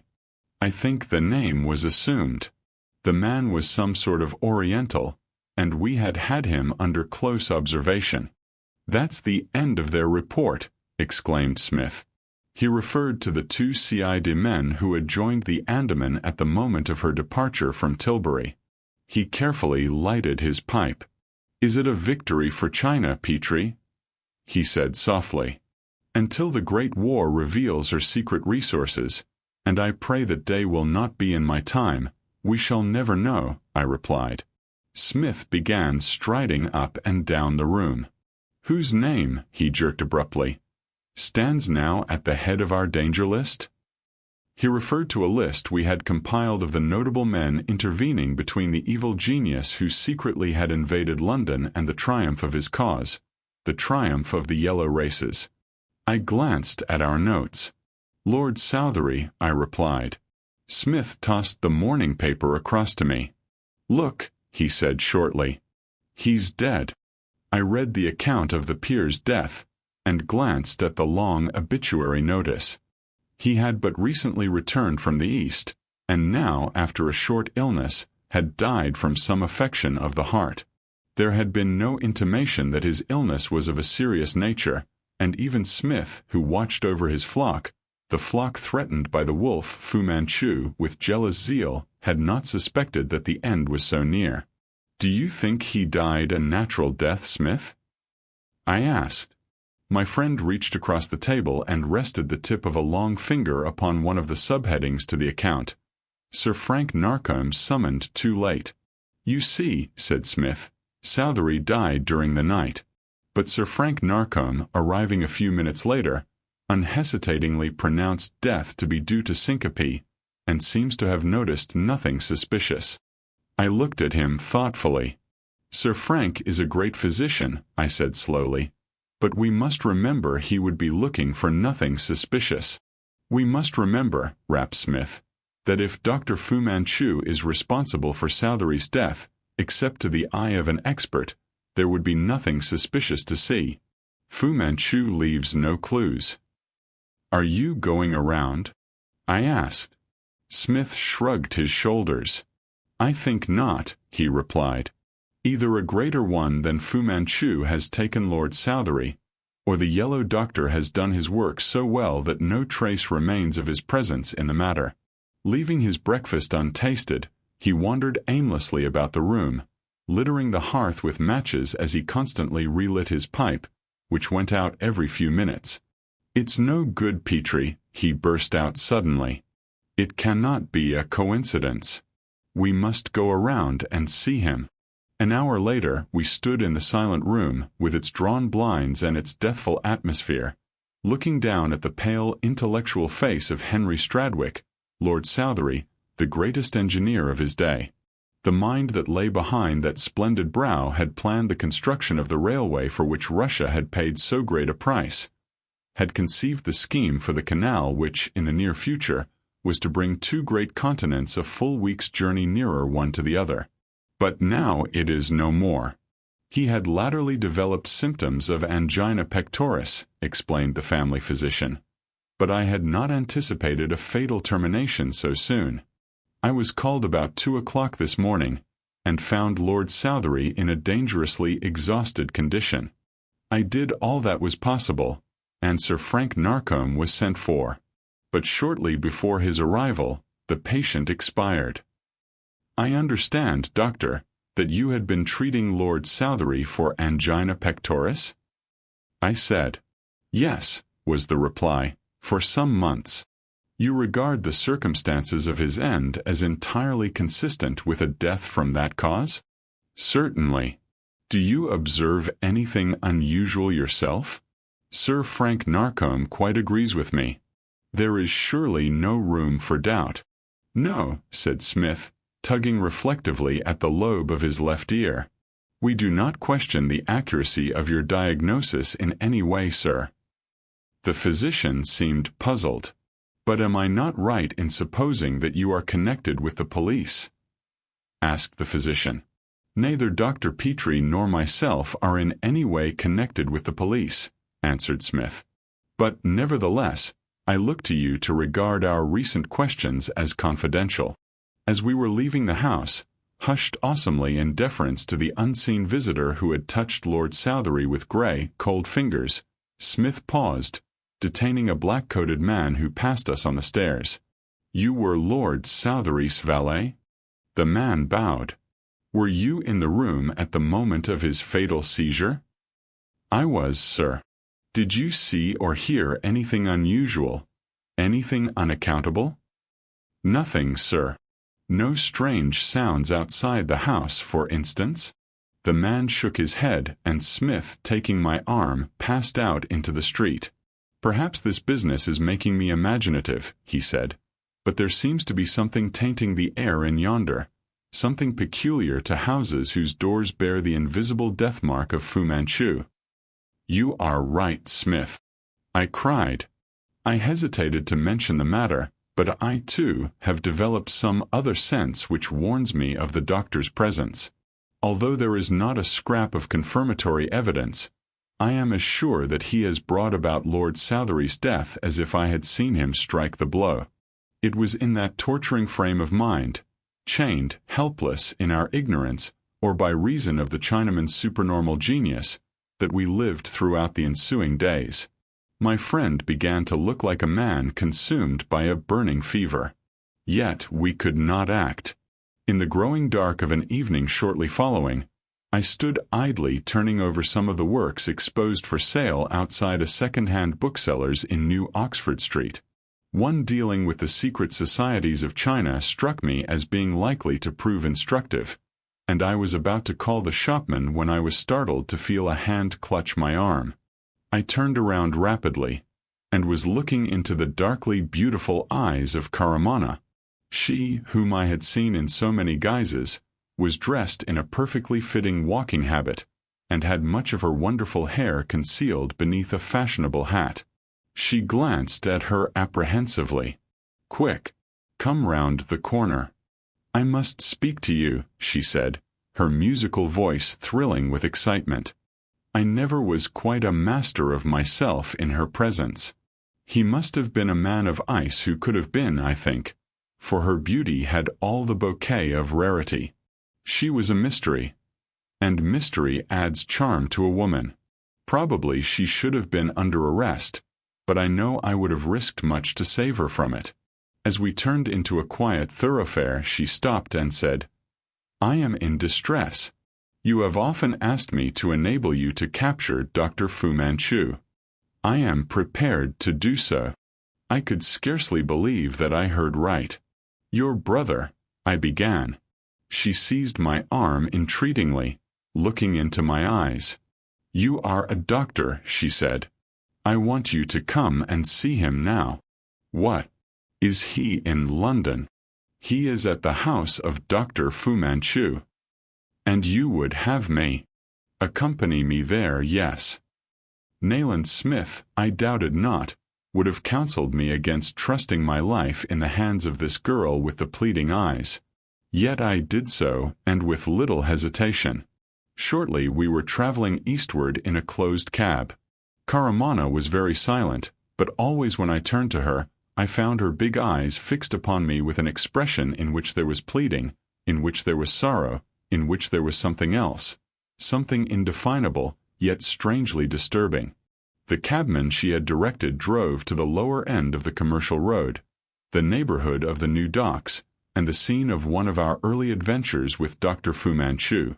The mantle of dusk had closed about the squalid activity of the East End streets as we neared our destination. Aliens of every shade of color were about us now, emerging from burrow-like alleys into the glare of the lamps upon the main road. In the short space of the drive, we had passed from the bright world of the West into the dubious underworld of the East. I do not know that Caramana moved, but in sympathy as we neared the abode of the sinister Chinaman, she crept nearer to me. And when the cab was discharged, and together we walked down a narrow turning leading riverward, she clung to me fearfully, hesitated, and even seemed upon the point of turning back. But, overcoming her fear or repugnance, she led on, through a maze of alleyways and courts, wherein I hopelessly lost my bearings, so that it came home to me how wholly I was in the hands of this girl whose history was so full of shadows, whose real character was so inscrutable, whose beauty, whose charm truly might mask the cunning of a serpent. I spoke to her. Sure. She laid her hand upon my arm, enjoining me to silence. The high, drab brick wall of what looked like some part of a dock building loomed above us in the darkness, and the indescribable stenches of the lower Thames were borne to my nostrils through a gloomy, tunnel-like opening, beyond which whispered the river. The muffled clangor of waterside activity was about us. I heard a key grate in a lock, and Caramana drew me into the shadow of an open door, entered and closed it behind her. For the first time I perceived, in contrast to the odors of the court without, the fragrance of the peculiar perfume which now I had come to associate with her. Absolute darkness was about us, and by this perfume alone I knew that she was near to me, until her hand touched mine, and I was led along an uncarpeted passage and up an uncarpeted stair. A second door was unlocked, and I found myself in an exquisitely furnished room, illuminated by the soft light of a shaded lamp which stood upon a low, inlaid table amidst a perfect ocean of silken cushions, strewn upon a Persian carpet, whose yellow richness was lost in the shadows beyond the circle of light. Caramana raised a curtain draped before a doorway, and stood listening intently for a moment. The silence was unbroken. Then something stirred amid the wilderness of cushions, and two tiny bright eyes looked up at me. Peering closely, I succeeded in distinguishing, crouched in that soft luxuriance, a little ape. It was Dr. Fu Manchu's marmoset. "This way," whispered Caramana. Never, I thought, was a staid medical man committed to a more unwise enterprise, but so far I had gone, and no consideration of prudence could now be of avail. The corridor beyond was thickly carpeted. Following the direction of a faint light which gleamed ahead, it proved to extend as a balcony across one end of a spacious apartment. Together we stood high up there in the shadows, and looked down upon such a scene as I never could have imagined to exist within many miles of that district. The place below was even more richly appointed than the room into which first we had come. Here, as there, piles of cushions formed splashes of gaudy color about the floor. 3 lamps hung by chains from the ceiling, their light softened by rich silk shades. One wall was almost entirely occupied by glass cases containing chemical apparatus, tubes, retorts, and other less orthodox indications of Dr. Fu Manchu's pursuits, while close against another lay the most extraordinary object of a sufficiently extraordinary room, a low couch, upon which was extended the motionless form of a boy. In the light of a lamp which hung directly above him, his olive face showed an almost startling resemblance to that of Caramana, save that the girl's coloring was more delicate. He had black curly hair, which stood out prominently against the white covering upon which he lay, his hands crossed upon his breast. Transfixed with astonishment, I stood looking down upon him. The wonders of the Arabian Nights were wonders no longer, for here, in East End London, was a true magician's palace, lacking not its beautiful slave, lacking not its enchanted prince. "It is Aziz, my brother," said Karamana. We passed down a stairway onto the floor of the apartment. Karamana knelt and bent over the boy, stroking his hair and whispering to him lovingly. I too bent over him, and I shall never forget the anxiety in the girl's eyes as she watched me eagerly while I made a brief examination. Brief, indeed, for even when I had touched him, I knew that the comely shell held no spark of life. But Karamana fondled the cold hands and spoke softly in that Arabic tongue which long before I had divined must be her native language. Then, as I remained silent, she turned and looked at me, read the truth in my eyes, and rose from her knees, stood rigidly upright, and clutched me tremblingly. "He is not dead, he is not dead," she whispered, and shook me as a child might, seeking to arouse me to a proper understanding. "Oh, tell me he is not." "I cannot," I replied gently, "for indeed he is." "No," she said, wild-eyed, and raising her hands to her face as though half distraught. "You do not understand, yet you are a doctor. You do not understand." She stopped, moaning to herself and looking from the handsome face of the boy to me. It was pitiful. It was uncanny. But sorrow for the girl predominated in my mind. Then from somewhere I heard a sound which I had heard before in houses occupied by Dr. Fu Manchu, that of a muffled gong. Quick! Karamana had me by the arm. Up! He has returned. She fled up the stairs to the balcony. I closed at her heels. The shadows veiled us, the thick carpet deadened the sound of our tread, or certainly we must have been detected by the man who entered the room we had just quitted. It was Dr. Fu Manchu. Yellow-robed, immobile, the inhuman green eyes glittering cat-like, even, it seemed, before the light struck them, he threaded his way through the archipelago of cushions and bent over the couch of Aziz. Karamana dragged me down onto my knees. "Watch," she whispered. "Watch." Dr. Fu Manchu felt for the pulse of the boy whom a moment after I had pronounced dead, and stepping to the tall glass case, took out a long-necked flask of chased gold, and from it, into a graduated glass, he poured some drops of an amber liquid wholly unfamiliar to me. I watched him with all my eyes, and noted how high the liquid rose in the measure. He charged a needle syringe, and bending again over Aziz, made an injection. Then all the wonders I had heard of this man became possible, and with an awe which any other physician who had examined Aziz must have felt, I admitted him a miracle worker. For as I watched, all but breathless, the dead came to life. The glow of health crept upon the olive cheek, the boy moved, he raised his hands above his head, he sat up, supported by the Chinese doctor. Fu Manchu touched some hidden bell. A hideous yellow man with a scarred face entered, carrying a tray upon which was a bowl containing some steaming fluid, apparently soup, what looked like oaten cakes, and a flask of red wine.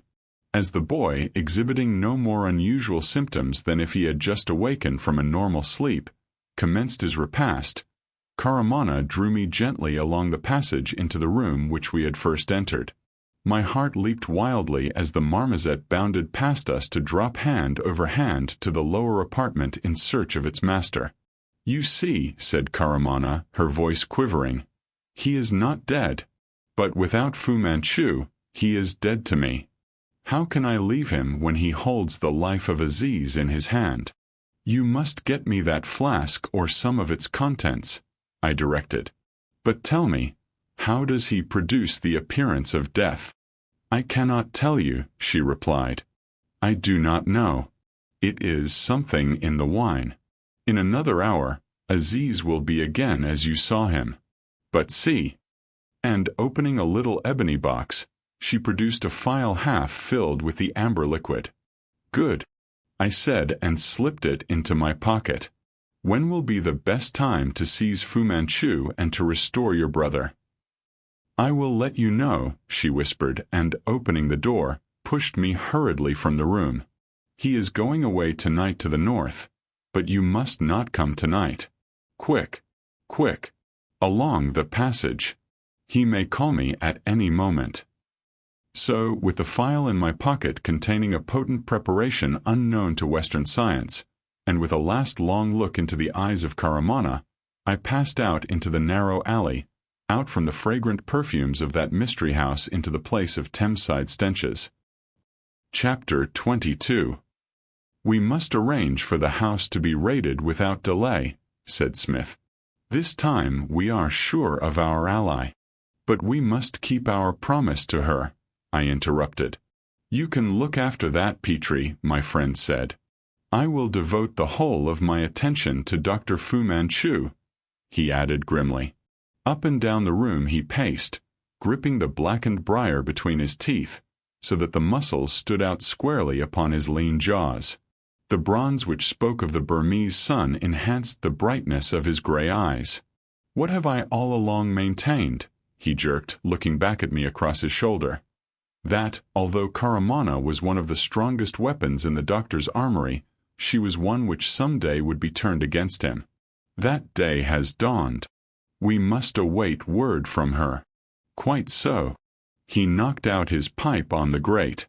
Then, "Have you any idea of the nature of the fluid in the phial?" "Not the slightest. And I have none to spare for analytical purposes." Nayland Smith began stuffing mixture into the hot pipe bowl, and dropping an almost equal quantity on the floor. "I cannot rest, Petrie," he said. "I am itching to get to work. Yet a false move and—" He lighted his pipe and stood staring from the window. "I shall, of course, take a needle syringe with me," I explained. Smith made no reply. "If I knew the composition of the drug which produced the semblance of death," I continued, "my fame would long survive my ashes." My friend did not turn. "But she said it was something he put in the wine," he jerked. "In the wine, yes." Silence fell. My thoughts reverted to Karamana, whom Dr. Fu Manchu held in bonds stronger than any slave chains. For, with Aziz, her brother, suspended between life and death, what could she do to save and obey the mandates of the cunning Chinaman? What perverted genius was his? If that treasury of obscure wisdom which he, perhaps alone of living men, had rifled, could but be thrown open to the sick and suffering, the name of Dr. Fu Manchu would rank with the golden ones in the history of healing. Nayland Smith suddenly turned, and the expression upon his face amazed me. "Look up the next train to L," he rapped. "To L? What?" "There's the Bradshaw. We haven't a minute to waste." In his voice was the imperative note I knew so well. In his eyes was the light which told of an urgent need for action, a portentous truth suddenly grasped. 1 in half an hour, the last. We must catch it. No further word of explanation he vouchsafed, but darted off to dress, for he had spent the afternoon pacing the room in his dressing gown and smoking without intermission. Out and to the corner we hurried, and leaped into the first taxi upon the rank. Smith enjoined the man to hasten, and we were off, all in that whirl of feverish activity which characterized my friend's movements in times of important action. He sat glancing impatiently from the window and twitching at the lobe of his ear. "I know you will forgive me, old man," he said, "but there is a little problem which I am trying to work out in my mind. Did you bring the things I mentioned?" "Yes." Conversation lapsed until, just as the cab turned into the station, Smith said, "Should you consider Lord Southery to have been the first constructive engineer of his time, Petrie?" "Undoubtedly," I replied. "Greater than von Homber of Berlin?" "Possibly not. But von Homber has been dead for 3 years." 3 years, is it? "Roughly." "Ah." We reached the station in time to secure a non-corridor compartment to ourselves, and to allow Smith leisurely to inspect the occupants of all the others, from the engine to the guard's van. He was muffled up to the eyes, and he warned me to keep out of sight in the corner of the compartment. In fact, His behavior had me bursting with curiosity. The train having started. "Don't imagine, Petrie," said Smith, "that I am trying to lead you blindfolded in order later to dazzle you with my perspicacity. I am simply afraid that this may be a wild goose chase. The idea upon which I am acting does not seem to have struck you. I wish it had. The fact would argue in favor of its being sound. At present I am hopelessly mystified. Well then, I will not bias you towards my view. But just study the situation, and see if you can arrive at the reason for this sudden journey. I shall be distinctly encouraged if you succeed." But I did not succeed, and since Smith obviously was unwilling to enlighten me, I pressed him no more. The train stopped at Rugby, where he was engaged with the station master in making some mysterious arrangements. At L, however, their object became plain, for a high-power car was awaiting us, and into this we hurried, and where the greater number of passengers had reached the platform, were being driven off at headlong speed along the moon-bathed roads. 20 minutes rapid traveling, and a white mansion leaped into the line of sight, standing out vividly against its woody backing. "Stradwick Hall," said Smith, "the home of Lord Southery. We were first, but Dr. Fu Manchu was on the train." Then the truth dawned upon the gloom of my perplexity. Chapter 23. "Your extraordinary proposal fills me with horror, Mr. Smith." The sleek little man in the dress suit, who looked like a head waiter, but was the trusted legal adviser of the House of Southery, puffed at his cigar indignantly. Nayland Smith, whose restless pacing had led him to the far end of the library, turned. He was a remote but virile figure, and he looked back to where I stood by the open hearth with the solicitor. "I am in your hands, Mr. Henderson," he said, and advanced upon the lawyer, his gray eyes ablaze. "Save for the heir, who is abroad on foreign service, you say there is no kin of Lord Southery to consider. The word rests with you. If I am wrong and you agree to my proposal, none will suffer." "My own sir. If I am right and you prevent me from acting, you become a murderer, Mr. Henderson." The lawyer started, staring nervously up at Smith, who now towered over him menacingly. "Lord Southery was a lonely man," continued my friend. "If I could have placed my proposition before one of his blood, I do not doubt what my answer would have been. Why do you hesitate? Why do you experience this feeling of horror?" Mr. Henderson stared down into the fire. His usually ruddy face was pale. "It is entirely irregular, Mr. Smith. We do not have the necessary powers." Smith snapped his teeth together impatiently, snatching his watch from his pocket and glancing at it. "I am vested with the necessary powers. I will give you a written order, sir. The proceeding savors of paganism. Such a course might be admissible in China, in Burma.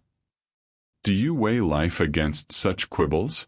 Do you suppose that, granting my irresponsibility, Dr. Petrie would countenance such a thing if he doubted the necessity?"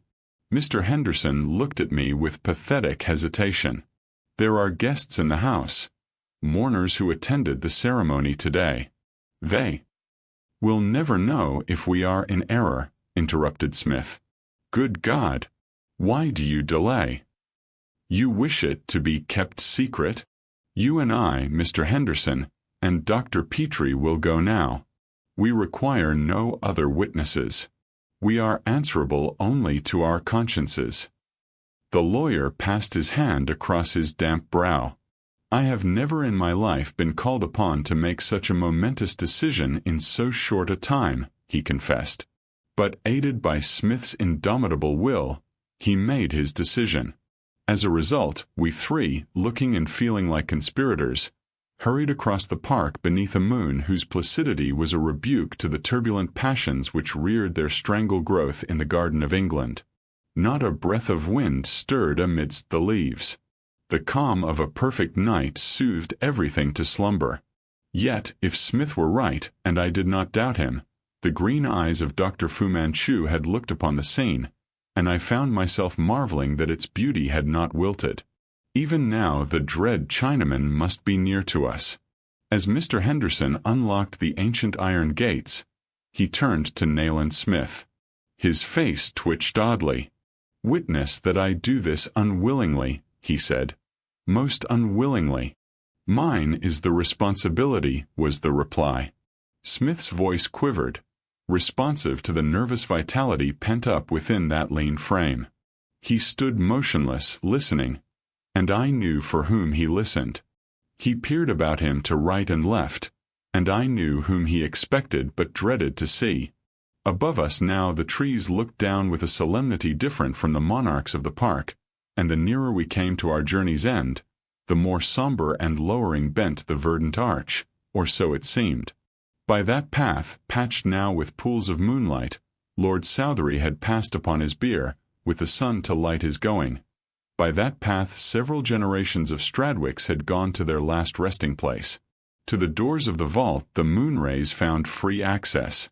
No branch, no leaf, intervened. Mr. Henderson's face looked ghastly. The keys which he carried rattled in his hand. "Light the lantern," he said unsteadily. Nayland Smith, who again had been peering suspiciously about into the shadows, struck a match and lit the lantern which he carried.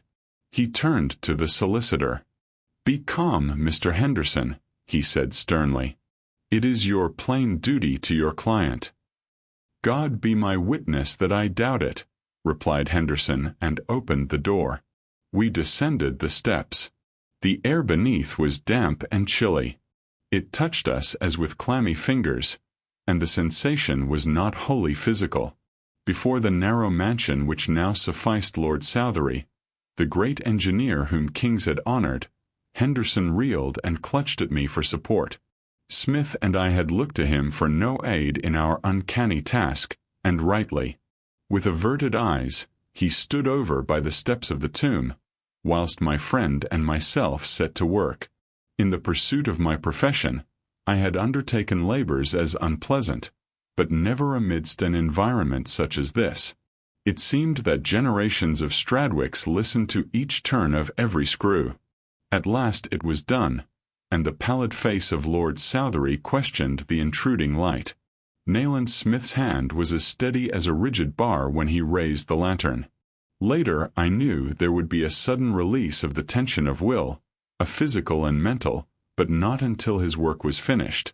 That my own hand was steady, I ascribed to one thing solely: professional zeal. For, under conditions which, in the event of failure and exposure, must have led to an unpleasant inquiry by the British Medical Association, I was about to attempt an experiment never before essayed by a physician of the white races. Though I failed, though I succeeded, that it ever came before the BMA or any other council was improbable. In the former event, all but impossible. But the knowledge that I was about to practice charlatanry, or what any one of my fellow practitioners must have designated as such, was with me. Yet so profound had my belief become in the extraordinary being whose existence was a danger to the world, that I reveled in my immunity from official censure. I was glad that it had fallen to my lot to take at least one step, though blindly, into the future of medical science. So far as my skill bore me, Lord Southery was dead. Unhesitatingly, I would have given a death certificate, save for two considerations. The first, although his latest scheme ran contrary to the interests of Dr. Fu Manchu, his genius, diverted into other channels, would serve the yellow group better than his death. The second, I had seen the boy Aziz raised from a state as dead as this. From the vial of amber-hued liquid which I had with me, I charged the needle syringe. I made the injection and waited. "If he is really dead," whispered Smith, "it seems incredible that he could have survived for 3 days without food. Yet I have known a fakir to go for a week." Mr. Henderson groaned. Watch in hand, I stood observing the gray face. A second passed, another, a third. In the fourth, the miracle began.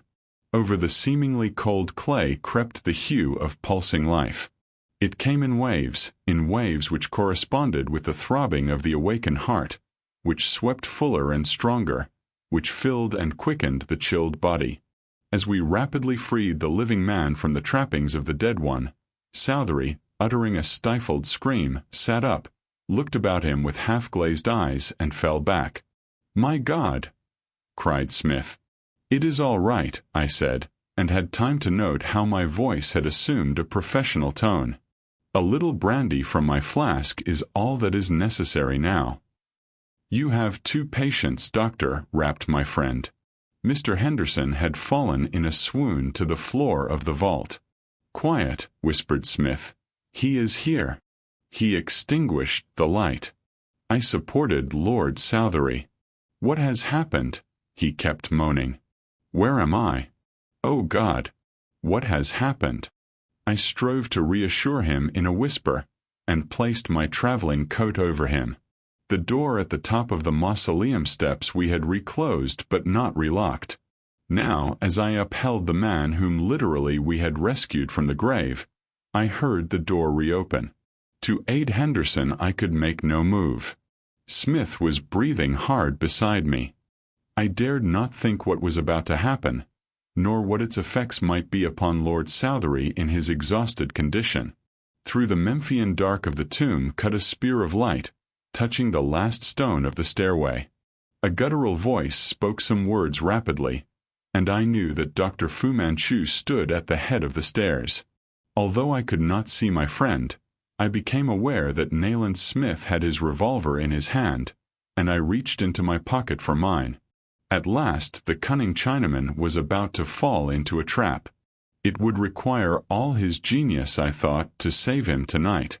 Unless his suspicions were aroused by the unlocked door, his capture was imminent.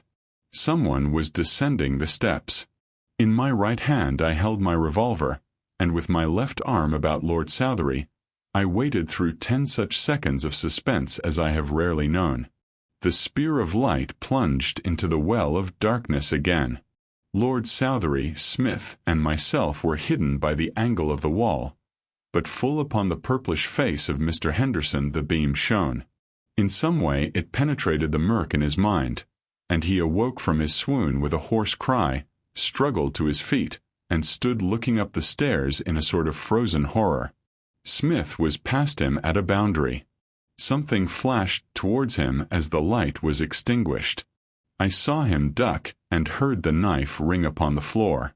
I managed to move sufficiently to see at the top as I fired up the stairs, the yellow face of Dr. Fu Manchu, to see the gleaming, chatoyant eyes, greenly terrible as they sought to pierce the gloom. A flying figure was racing up, 3 steps at a time, that of a brown man scantily clad. He stumbled and fell, by which I knew that he was hit, but went on again, Smith hard on his heels. "Mr. Henderson," I cried, "relight the lantern and take charge of Lord Southerly. Here is my flask on the floor. I rely upon you." Smith's revolver spoke again as I went bounding up the stairs. Black against the square of moonlight, I saw him stagger, I saw him fall. As he fell, for the 3rd time, I heard the crack of his revolver. Instantly, I was at his side. Somewhere along the black aisle beneath the trees receding footsteps pattered. "Are you hurt, Smith?" I cried anxiously. He got upon his feet. "He has a dacoit with him," he replied, and showed me the long curved knife which he held in his hand, a full inch of the blade blood-stained. A near thing for me, Petrie. I heard the whir of a restarted motor. "We have lost him," said Smith. "But we have saved Lord Southerly," I said. "Fu Manchu will credit us with a skill as great as his own." "We must get to the car," Smith muttered, "and try to overtake them. My left arm is useless." "It would be a mere waste of time to attempt to overtake them," I argued, "for we have no idea in which direction they will proceed." "I have a very good idea," snapped Smith. "Stradwick Hall is less than 10 miles from the coast. There is only one practicable means of conveying an unconscious man secretly from here to London." You think he meant to take him from here to London? Prior to shipping him to China, I think so. His clearinghouse is probably on the Thames. A boat, a yacht presumably, is lying off the coast in readiness. Fu Manchu may even have designed to ship him directly to China. Lord Southery, a bizarre figure, my traveling coat wrapped about him, and supported by his solicitor, who was almost as pale as himself, emerged from the vault into the moonlight. "This is a triumph for you, Smith," I said. The throb of Fu Manchu's car died into faintness and was lost in the night silence. "Only half a triumph," he replied. "But we still have another chance, the raid on his house. When will the word come from Caramana?" Southery spoke in a weak voice. "Gentlemen," he said, "it seems I am raised from the dead."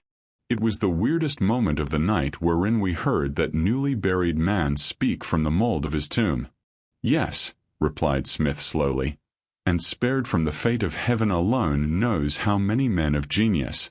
The Yellow Society lacks a Southery, but that Dr. Fu Manchu was in Germany 3 years ago, I have reason to believe, so that, even without visiting the grave of your great Teutonic rival, who suddenly died at about that time, I venture to predict that they have a von Homber. And the futurist group in China knows how to make men work." Chapter 24. From the rescue of Lord Southery, my story bears me mercilessly on to other things. I may not tarry as more leisurely penman to round my incidents. They were not of my choosing. I may not pause to make you better acquainted with the figures of my drama. Its scheme is none of mine. Often enough in those days, I found a fitness in the lines of Omar. We are no other than a moving show of magic shadow shapes that come and go round with the sun-illumined lantern held in midnight by the master of the show. But the master of the show, in this case, was Dr. Fu Manchu. I have been asked many times since the days with which these records deal, who was Dr. Fu Manchu? Let me confess here that my final answer must be postponed. I can only indicate at this place the trend of my reasoning, and leave my reader to form whatever conclusion he pleases. What group can we isolate and label as responsible for the overthrow of the Manchus? The casual student of modern Chinese history will reply, Young China. This is unsatisfactory. What do we mean by Young China? In my own hearing, Fu Manchu had disclaimed, with scorn, association with the whole of that movement, and assuming that the name was not an assumed one, he clearly could have been no anti-Manchu, no Republican. The Chinese Republican is of the Mandarin class, but of a new generation which veneers its Confucianism with Western polish. These youthful and unbalanced reformers, in conjunction with older, but no less ill-balanced provincial politicians, may be said to represent Young China. Amid such turmoils as this, we invariably look for, and invariably find, a third party. In my opinion, Dr. Fu Manchu was one of the leaders of such a party. Another question often put to me was, where did the doctor hide during the time that he pursued his operations in London? This is more susceptible to explanation. For a time Nayland Smith supposed, as I did myself, that the opium den adjacent to the old Ratcliffe Highway was the Chinaman's base of operations. Later we came to believe that the mansion near Windsor was his hiding place, and later still, the hulk lying off the downstream flats. But I think I can state with confidence that the spot which he had chosen for his home was neither of these, but the East End Riverside building which I was the first to enter.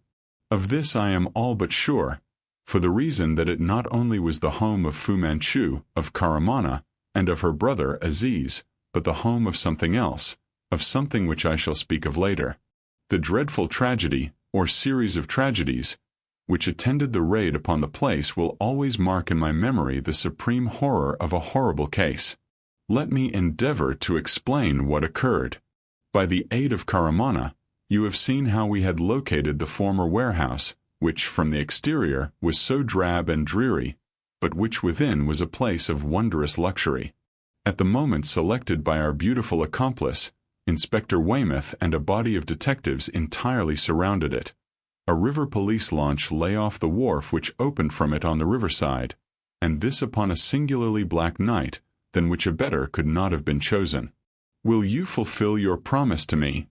said Caramana, and looked up into my face. She was enveloped in a big loose cloak, and from the shadow of the hood her wonderful eyes gleamed out like stars. "What do you wish us to do?" asked Nayland Smith. "You and Dr. Petrie," she replied swiftly, "must enter first and bring out Aziz. Until he is safe, until he is out of that place, you are to make no attempt upon—" "Upon Dr. Fu Manchu," interrupted Weymouth, for Caramana hesitated to pronounce the dreaded name, as she always did. "But how can we be sure that there is no trap laid for us?" The Scotland Yard man did not entirely share my confidence in the integrity of this Eastern girl whom he knew to have been a creature of the Chinaman's. "Aziz lies in the private room," she explained eagerly, her old accent more noticeable than usual. "There is only one of the Burmese men in the house, and he dare not enter without orders. But Fu Manchu, we have nothing to fear from him. He will be your prisoner within 10 minutes from now. I have no time for words, you must believe." She stamped her foot impatiently. "And the dacoit," snapped Smith. "He also—" "I think perhaps I'd better come in, too," said Weymouth slowly.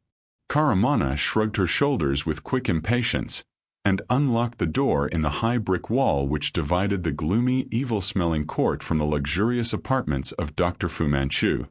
"Make no noise," she warned, and Smith and myself followed her along the uncarpeted passage beyond.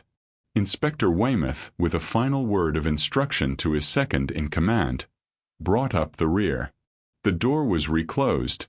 A few paces farther on a second was unlocked. Passing through a small, unfurnished room, a farther passage led us to a balcony. The transition was startling. Darkness was about us now, and silence. A perfumed, slumberous darkness, a silence full of mystery. For, beyond the walls of the apartment whereon we looked down, waged the unceasing battle of sounds that is the hymn of the great industrial river. About the scented confines which bounded us now floated the smoke-laden vapors of the lower Thames. From the metallic but infinitely human clangor of dockside life, from the unpleasant but homely odors which prevail where ships swallow in and belch out the concrete evidences of commercial prosperity, we had come into this incensed stillness, where one shaded lamp painted dim enlargements of its Chinese silk upon the nearer walls, and left the greater part of the room the darker for its contrast. Nothing of the Thameside activity, the riveting and scraping, the bumping of bales, the bawling of orders, the hiss of steam, penetrated to this perfumed place. In the pool of tinted light lay the death-like figure of a dark-haired boy, Caramana's muffled form bending over him. "At last I stand in the house of Dr. Fu Manchu," whispered Smith. Despite the girl's assurance, we knew that proximity to the sinister Chinaman must be fraught with danger. We stood, not in the lion's den, but in the serpent's lair.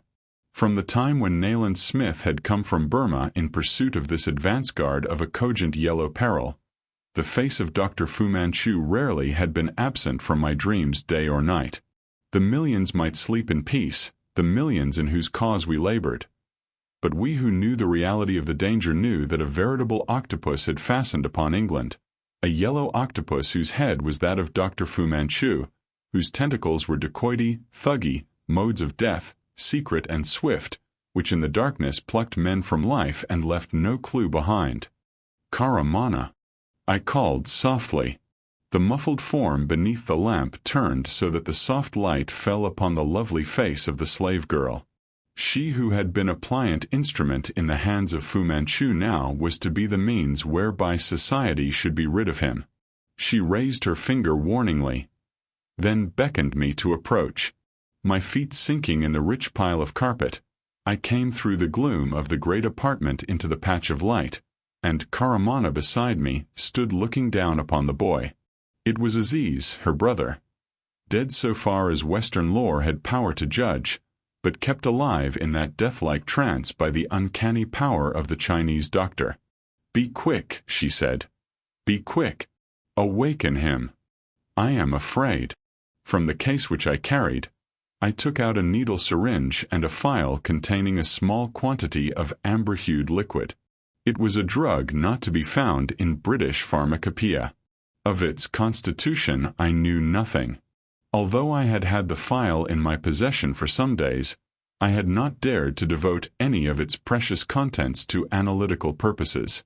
The amber drops spelled life for the boy Aziz, spelled success for the mission of Nayland Smith, spelled ruin for the fiendish Chinaman. I raised the white coverlet. The boy, fully dressed, lay with his arms crossed upon his breast. I discerned the mark of previous injections as, charging the syringe from the phial, I made what I hoped would be the last of such experiments upon him.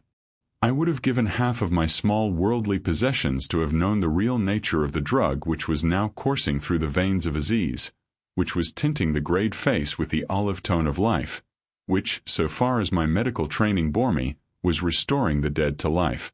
But such was not the purpose of my visit.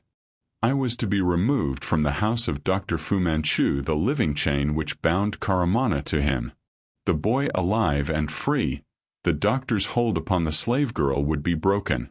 My lovely companion, her hands convulsively clasped, knelt and devoured with her eyes the face of the boy who was passing through the most amazing physiological change in the history of therapeutics. The peculiar perfume which she wore, which seemed to be a part of her, which I always associated with her, was faintly perceptible. Karamana was breathing rapidly. "You have nothing to fear," I whispered. "See, he is reviving.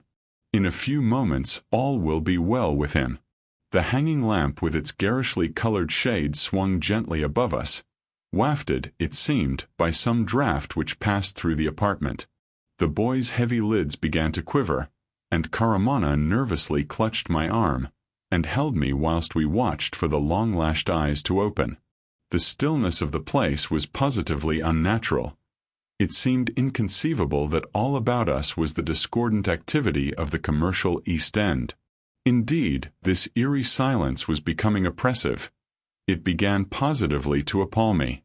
Inspector Weymouth's wondering face peeped over my shoulder. "Where is Dr. Fu Manchu?" I whispered as Nayland Smith in turn appeared beside me. "I cannot understand the silence of the house." "Look about," replied Karamana, never taking her eyes from the face of Aziz. I peered around the shadowy walls.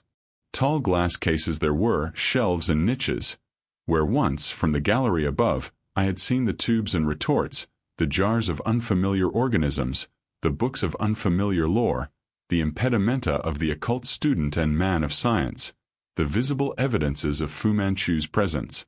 Shelves, cases, niches were bare. Of the complicated appliances unknown to civilized laboratories, wherewith he pursued his strange experiments, of the tubes wherein he isolated the bacilli of unclassified diseases, of the yellow-bound volumes for a glimpse at which, had they known of their contents, the great men of Harley Street would have given a fortune, no trace remained. The silken cushions, the inlaid tables, all were gone. The room was stripped, dismantled. Had Fu Manchu fled? The silence assumed a new significance. His dacoits and kindred ministers of death all must have fled too. "You have let him escape us," I said rapidly. "You promised to aid us to capture him, to send us a message, and you have delayed until—" "No," she said. "No," and clutched at my arm again. "Oh, is he not reviving slowly? Are you sure you have made no mistake?" Her thoughts were all for the boy, and her solicitude touched me. I again examined Aziz, the most remarkable patient of my busy professional career. As I counted the strengthening pulse, he opened his dark eyes, which were so like the eyes of Karamana, and with the girl's eager arms tightly about him, sat up, looking wonderingly around. Karamana pressed her cheek to his, whispering loving words in that softly spoken Arabic which had first betrayed her nationality to Nayland Smith. I handed her my flask, which I had filled with wine. "My promise is fulfilled," I said. "You are free. Now for Fu Manchu. But first let us admit the police to this house. There is something uncanny in its stillness." "No," she replied.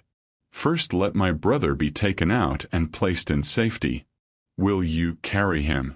She raised her face to that of Inspector Weymouth, upon which was written awe and wonder.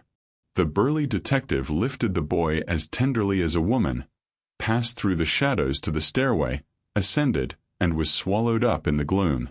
Nayland Smith's eyes gleamed feverishly. He turned to Caramana. "You are not playing with us," he said harshly. "We have done our part. It remains for you to do yours." "Do not speak so loudly," the girl begged. "He is near us, and oh God, I fear him so." "Where is he?" persisted my friend. Caramano's eyes were glassy with fear now. "You must not touch him until the police are here," she said, but from the direction of her quick, agitated glances I knew that her brother was safe now. She feared for me and for me alone. Those glances sent my blood dancing. For Caramana was an Eastern jewel which any man of flesh and blood must have coveted had he known it to lie within his reach. Her eyes were twin lakes of mystery which, more than once, I had known the desire to explore. "Look beyond that curtain," her voice was barely audible. "But do not enter. Even as he is, I fear him." Her voice, her palpable agitation, prepared us for something extraordinary. Tragedy and Fu Manchu were never far apart. Though we were two and help was so near, we were in the abode of the most cunning murderer who ever came out of the East. It was with strangely mingled emotions that I crossed the thick carpet, Nayland Smith beside me, and drew aside the draperies concealing a door, to which Caramana had pointed. Then, upon looking into the dim place beyond, all else save what it held was forgotten. We looked upon a small, square room, the walls draped with fantastic Chinese tapestry, the floor strewn with cushions, and reclining in a corner where the faint blue light from a lamp, placed upon a low table, painted grotesque shadows about the cavernous face, was Dr. Fu Manchu. At sight of him my heart leaped, and seemed to suspend its functions, so intense was the horror which this man's presence inspired in me. My hand clutching the curtain, I stood watching him. The lids veiled the malignant green eyes, but the thin lips seemed to smile. Then Smith silently pointed to the hand which held a little pipe. A sickly perfume assailed my nostrils, and the explanation of the hushed silence, and the ease with which we had thus far executed our plan, came to me. The cunning mind was torpid, lost in a brutish world of dreams. Fu Manchu was in an opium sleep. The dim light traced out a network of tiny lines, which covered the yellow face from the pointed chin to the top of the great domed brow, and formed deep shadow pools in the hollows beneath his eyes. At last we had triumphed. I could not determine the depth of his obscene trance, and mastering some of my repugnance, and forgetful of Caramana's warning, I was about to step forward into the room, loaded with its nauseating opium fumes, when a soft breath fanned my cheek. "Do not go in," came Caramana's warning voice. Hushed, trembling, her little hand grasped my arm. She drew Smith and myself back from the door. "There is danger there," she whispered. "Do not enter that room. The police must reach him in some way, and drag him out. Do not enter that room." The girl's voice quivered hysterically. Her eyes blazed into savage flame. The fierce resentment born of dreadful wrongs was consuming her now, but fear of Fu Manchu held her still. Inspector Weymouth came down the stairs and joined us. "I have sent the boy to Ryman's room at the station," he said. "The divisional surgeon will look after him until you arrive, Dr. Petrie. All is ready now. The launch is just off the wharf and every side of the place under observation. Where's our man?" He drew a pair of handcuffs from his pocket and raised his eyebrows interrogatively. The absence of sound, of any demonstration from the uncanny Chinaman whom he was there to arrest, puzzled him. Nayland Smith jerked his thumb toward the curtain.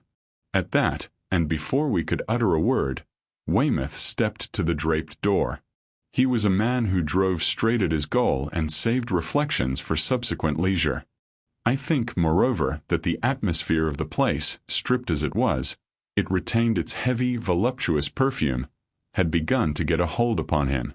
He was anxious to shake it off, to be up and doing. He pulled the curtain aside and stepped into the room. Smith and I perforce followed him. Just within the door the three of us stood looking across at the limp thing which had spread terror throughout the eastern and western world. Helpless as Fu Manchu was, he inspired terror now, though the giant intellect was inert, stupefied. In the dimly lit apartment we had quitted, I heard Karamana utter a stifled scream. But it came too late. As though cast up by a volcano, the silken cushions, the inlaid table with its blue-shaded lamp, the garish walls, the sprawling figure with the ghastly light playing upon its features, quivered and shot upward. So it seemed to me, though in the ensuing instant I remembered, too late, a previous experience of the floors of Fu Manchu's private apartments. I knew what had indeed befallen us. A trap had been released beneath our feet. I recall falling, but have no recollection of the end of my fall, of the shock marking the drop. I only remember fighting for my life against a stifling something which had me by the throat. I knew that I was being suffocated, but my hands met only the deathly emptiness. Into a poisonous well of darkness I sank. I could not cry out. I was helpless. Of the fate of my companions I knew nothing, could surmise nothing. Then, all consciousness ended. Chapter 25. I was being carried along a dimly lit, tunnel-like place, slung, sackwise, across the shoulder of a Burmese man. He wasn't a big man, but he supported my considerable weight with apparent ease. A terrible nausea gripped me, but the rough handling had restored me to consciousness. My hands and feet were tightly bound. I hung limply like a wet towel. I felt that this spark of tortured life within me would soon be extinguished. In these first moments of my return to reality, a strange thought possessed me, that I had been smuggled into China. As I swung head downward, I told myself that the huge, puffy things strewn along the path were a species of giant toadstool, unfamiliar to me and possibly unique to whatever district of China I was now in.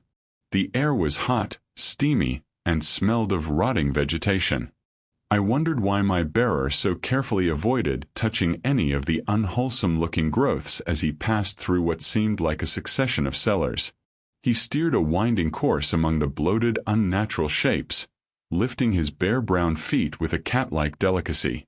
He passed under a low arch, dropped me roughly to the ground, and ran back. Half stunned, I lay watching his agile brown body disappear into the depths of the cellars.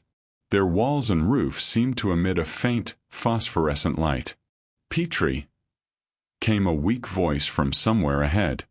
"Is that you, Petrie?" It was Nayland Smith. "Smith," I said, trying to sit up. But the intense nausea overwhelmed me, and I almost fainted. I heard his voice again, but the words held no meaning for me. I also heard the sound of terrific blows. The Burmese man reappeared, bending under a heavy load. As he picked his way through the bloated things growing on the cellar floors, I realized he was carrying the inert body of Inspector Weymouth. I found time to compare the strength of the small brown man to that of a Nile beetle, which can lift many times its own weight. Then, behind him, a second figure appeared, immediately capturing my full attention. "Fu Manchu!" hissed my friend from the darkness that concealed him. It was indeed none other than Fu Manchu himself, the Fu Manchu we had thought to be helpless. The depths of the Chinaman's cunning and the fine quality of his courage struck me as astonishing facts. He had so convincingly faked the appearance of a drugged opium smoker that he had deceived me, a medical man, and even Karamana, whose experience with the noxious habit was probably greater than my own. And, with the gallows awaiting him, he had waited, playing the part of a lure, while a body of police actually surrounded the place. I have since thought that the room was probably one he actually used for opium debauches, and the trap was intended to protect him during the comatose period. Now, holding a lantern above his head, the device of the trap into which we, mouse-like, had blindly entered, came through the cellars, following the brown man who carried Weymouth. The faint rays of the lantern, which apparently contained a candle, revealed a veritable forest of gigantic fungi, poisonously colored, hideously swollen, climbing from the floor up the slimy walls, climbing like horrid parasites to such a part of the arched roof as was visible to me. Fu Manchu picked his way through the ranks of fungi as daintily as though the distorted, swollen things had been viper-headed.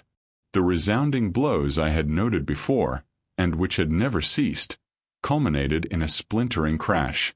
Dr. Fu Manchu and his servant, who carried the apparently unconscious detective, passed under the arch. Fu Manchu glanced back once along the passages. He extinguished or concealed the lantern. As I waited, my mind dully recalling all the threats this uncanny being had uttered, a distant clamor reached my ears. Then, abruptly, it ceased. Dr. Fu Manchu had closed a heavy door, and to my surprise, I saw that most of it was glass.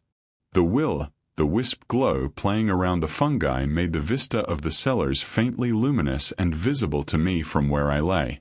Fu Manchu spoke softly. His voice, its guttural note alternating with a sibilance on certain words, showed no traces of agitation. The man's unbroken calm had something inhuman about it, for he had just perpetrated an act of daring unparalleled in my experience, and in the clamor now shut out by the glass door, I belatedly recognized the entrance of the police into some barricaded part of the house, the coming of those who would save us, who would hold the Chinese doctor for the hangman. "I have decided," he said deliberately, "that you are more worthy of my attention than I had formerly supposed. A man who can solve the secret of the golden elixir, I had not solved it, I had merely stolen some, should be a valuable acquisition to my counsel. The extent of the plans of Mr. Commissioner Nayland Smith and of the English Scotland Yard it is incumbent upon me to learn. Therefore, gentlemen, you live, for the present." "And you'll swing," came Weymouth's hoarse voice, "in the near future. You and all your yellow gang." "I trust not," was the placid reply. "Most of my people are safe. Some are shipped as lasers upon the liners. Others have departed by different means." Ah! That last word was the only one indicating excitement that had yet escaped him. A disk of light danced among the brilliant poison hues of the passages, but no sound reached us. By this, I knew that the glass door must fit almost hermetically. It was much cooler here than in the place we had passed through, and the nausea began to leave me, my brain to grow clearer. Had I known what was to follow, I should have cursed the lucidity of mind that now came to me. I should have prayed for oblivion, to be spared the sight of what ensued. "It's Logan!" cried Inspector Weymouth. I could tell that he was struggling to free himself from his bonds. From his voice, it was evident that he, too, was recovering from the effects of the narcotic administered to us all. "Logan! Help! Help! This way, man!" he cried. But the cry echoed back upon us in that enclosed space and seemed to carry no farther than the invisible walls of our prison. "The door fits well," came Fu Manchu's mocking voice. "It is fortunate for us all that it is so. This is my observation window, Dr. Petrie, and you are about to enjoy a unique opportunity to study fungology. I have already drawn your attention to the anesthetic properties of the lycoperdon, or common puffball. You may have recognized the fumes? The chamber into which you rashly precipitated yourselves was charged with them. By a process of my own, I have greatly enhanced the value of the puffball in this respect. Your friend, Mr. Weymouth, proved the most obstinate subject, but he succumbed in 15 seconds. Logan, Help! Help! This way, man. Something very like fear sounded in Weymouth's voice now. Indeed, the situation was so uncanny that it almost seemed unreal. A group of men had entered the farthest cellars, led by one who carried an electric pocket lamp. The hard white ray danced from bloated gray fungi to others of nightmare shape, of dazzling venomous brilliance. The mocking, lecture room voice continued. Note the snowy growth upon the roof, Doctor. Do not be deceived by its size. It is a giant variety of my own culture, and is of the order Empusa. You, in England, are familiar with the death of the common housefly, which is found attached to the windowpane by a coating of white mold.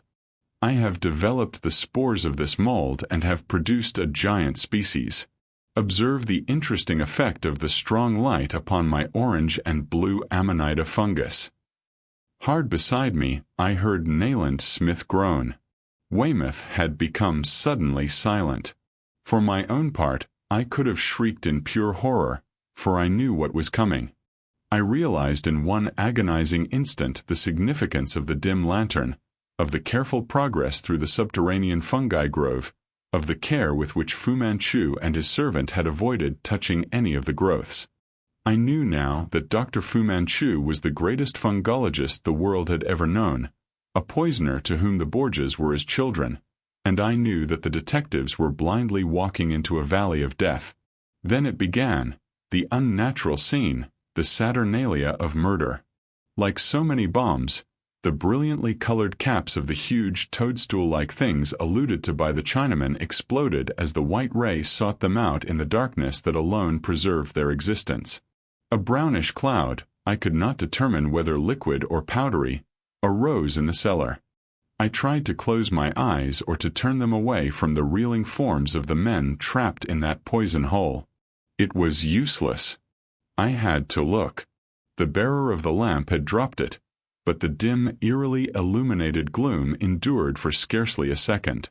A bright light sprang up, doubtless at the touch of the fiendish being who now resumed speech. Observe the symptoms of delirium, Doctor. Out there beyond the glass door, the unhappy victims were laughing, tearing their garments from their bodies, leaping, waving their arms. They had become maniacs. We will now release the ripe spores of giant Empusa, continued the wicked voice. The air of the second cellar being supercharged with oxygen, they immediately germinate. Ah, it is a triumph. That process is the scientific triumph of my life. Like powdered snow, the white spores fell from the roof, frosting the writhing shapes of the already poisoned men. Before my horrified gaze, the fungus grew. It spread from the head to the feet of those it touched. It enveloped them as glittering shrouds. They die like flies, screamed Fu Manchu with a sudden febrile excitement. I felt assured of something I had long suspected, that magnificent, perverted brain was the brain of a homicidal maniac, though Smith would never accept the theory. It is my fly-trap, shrieked the Chinaman, and I am the god of destruction. The door fits well, came Fu Manchu's mocking voice. It is fortunate for us all that it is so. This is my observation window, Dr. Petrie, and you are about to enjoy a unique opportunity to study fungology. I have already drawn your attention to the anesthetic properties of the lycoperdon, or common puffball. You may have recognized the fumes? The chamber into which you rashly precipitated yourselves was charged with them. By a process of my own, I have greatly enhanced the value of the puffball in this respect. Your friend, Mr. Weymouth, proved the most obstinate subject, but he succumbed in 15 seconds. Logan. Help! Help! This way, man. Something very like fear sounded in Weymouth's voice now. Indeed, the situation was so uncanny that it almost seemed unreal. A group of men had entered the farthest cellars, led by one who carried an electric pocket lamp. The hard white ray danced from bloated gray fungi to others of nightmare shape, of dazzling venomous brilliance. The mocking, lecture room voice continued. Note the snowy growth upon the roof, Doctor. Do not be deceived by its size. It is a giant variety of my own culture, and is of the order Empusa. You, in England, are familiar with the death of the common housefly, which is found attached to the windowpane by a coating of white mold. I have developed the spores of this mold and have produced a giant species. Observe the interesting effect of the strong light upon my orange and blue Amanita fungus. Hard beside me, I heard Nayland Smith groan. Weymouth had become suddenly silent. For my own part, I could have shrieked in pure horror, for I knew what was coming. I realized in one agonizing instant the significance of the dim lantern, of the careful progress through the subterranean fungi grove, of the care with which Fu Manchu and his servant had avoided touching any of the growths. I knew now that Dr. Fu Manchu was the greatest fungologist the world had ever known, a poisoner to whom the Borgias were as children, and I knew that the detectives were blindly walking into a valley of death. Then it began, the unnatural scene, the Saturnalia of murder. Like so many bombs, the brilliantly colored caps of the huge toadstool-like things alluded to by the Chinaman exploded as the white ray sought them out in the darkness that alone preserved their existence. A brownish cloud, I could not determine whether liquid or powdery, arose in the cellar. I tried to close my eyes or to turn them away from the reeling forms of the men trapped in that poison hole. It was useless. I had to look. The bearer of the lamp had dropped it, but the dim, eerily illuminated gloom endured for scarcely a second. A bright light sprang up, doubtless at the touch of the fiendish being who now resumed speech. Observe the symptoms of delirium, Doctor. Out there beyond the glass door, the unhappy victims were laughing, tearing their garments from their bodies, leaping, waving their arms. They had become maniacs. We will now release the ripe spores of giant Empusa, continued the wicked voice. The air of the second cellar being supercharged with oxygen, they immediately germinate. Ah, it is a triumph. That process is the scientific triumph of my life. Like powdered snow, the white spores fell from the roof, frosting the writhing shapes of the already poisoned men. Before my horrified gaze, the fungus grew. It spread from the head to the feet of those it touched. It enveloped them as glittering shrouds. They die like flies, screamed Fu Manchu with a sudden febrile excitement. I felt assured of something I had long suspected, that magnificent, perverted brain was the brain of a homicidal maniac, though Smith would never accept the theory. "It is my flytrap," shrieked the Chinaman, "and I am the god of destruction." Weymouth had one big hand at the doctor's yellow throat. With his left, he grasped the Chinaman's right. It held the needle. Now I could look along the length of the small craft, and as far as it was possible to make out in the fog, only one other was aboard, the half-clad brown man who navigated her and who had carried us through the cellars. The murk had grown denser and now shut us in like a box. The throb of the motor, the hissing breath of the two who fought with so much at stake, these sounds and the wash of the water alone broke the eerie stillness. By slow degrees, and with a reptilian agility horrible to watch, Fu Manchu was neutralizing the advantage gained by Weymouth. His claw-like fingers were fast in the big man's throat.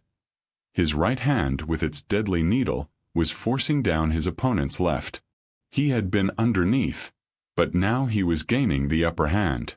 His powers of physical endurance must have been truly marvelous. His breath was whistling through his nostrils significantly, but Weymouth was palpably tiring. The latter suddenly changed his tactics. By a supreme effort to which he was spurred, I think, by the growing proximity of the needle, he raised Fu Manchu by the throat and arm and pitched him sideways. The Chinaman's grip did not relax, and the two wrestlers dropped, a writhing mass, upon the port cushions. The launch heeled over, and my cry of horror was crushed back into my throat by the bandage. For, as Fu Manchu sought to extricate himself, he overbalanced, fell back, and bearing Weymouth with him, slid into the river. The mist swallowed them up. There are moments of which no man can recall his mental impressions, moments so acutely horrible that, mercifully, our memory retains nothing of the emotions they occasioned. This was one of them. A chaos ruled in my mind. I had a vague belief that the Burmese man, forward, glanced back. Then the course of the launch was changed. How long it took between the tragic end of that gargantuan struggle and the time when a black wall leaped suddenly up before us, I cannot pretend to state. With a sickening jerk, we ran aground. A loud explosion ensued, and I clearly remember seeing the brown man leap out into the fog, which was the last I saw of him. Water began to wash aboard. Fully alive to our imminent peril, I fought with the cords that bound me, but I lacked poor Weymouth's strength of wrist, and I began to accept as a horrible and imminent possibility a death from drowning within 6 feet of the bank. Beside me, Nayland Smith was straining and twisting. I think his object was to touch Karamana, in the hope of arousing her. Where he failed in his project, the inflowing water succeeded. A silent prayer of thankfulness came from my very soul when I saw her stir, when I saw her raise her hands to her head, and saw her big, horror-bright eyes gleam through the mist veil. Chapter 27. We left the wrecked launch just seconds before its stern settled into the river. We had no idea where the mud bank we found ourselves on was located, but at least it was solid ground, and we were free from Dr. Fu Manchu. Smith stood looking out towards the river. "My God," he groaned. "My God." He was thinking, as I was, of Weymouth. An hour later, when the police boat located us on the mudflats below Greenwich, we heard that the toll from the poison cellars was 8 men. We also received news of our brave companion. "Back there in the fog, sir," reported Inspector Ryman, who was in charge, his voice unsteady. "There was an uncanny howling and peals of laughter that I'm going to dream about for weeks." Karamana, who nestled beside me like a frightened child, shivered. I knew then that the needle had done its work, despite Weymouth's giant strength. Smith swallowed noisily. "Pray God the river has that yellow Satan," he said.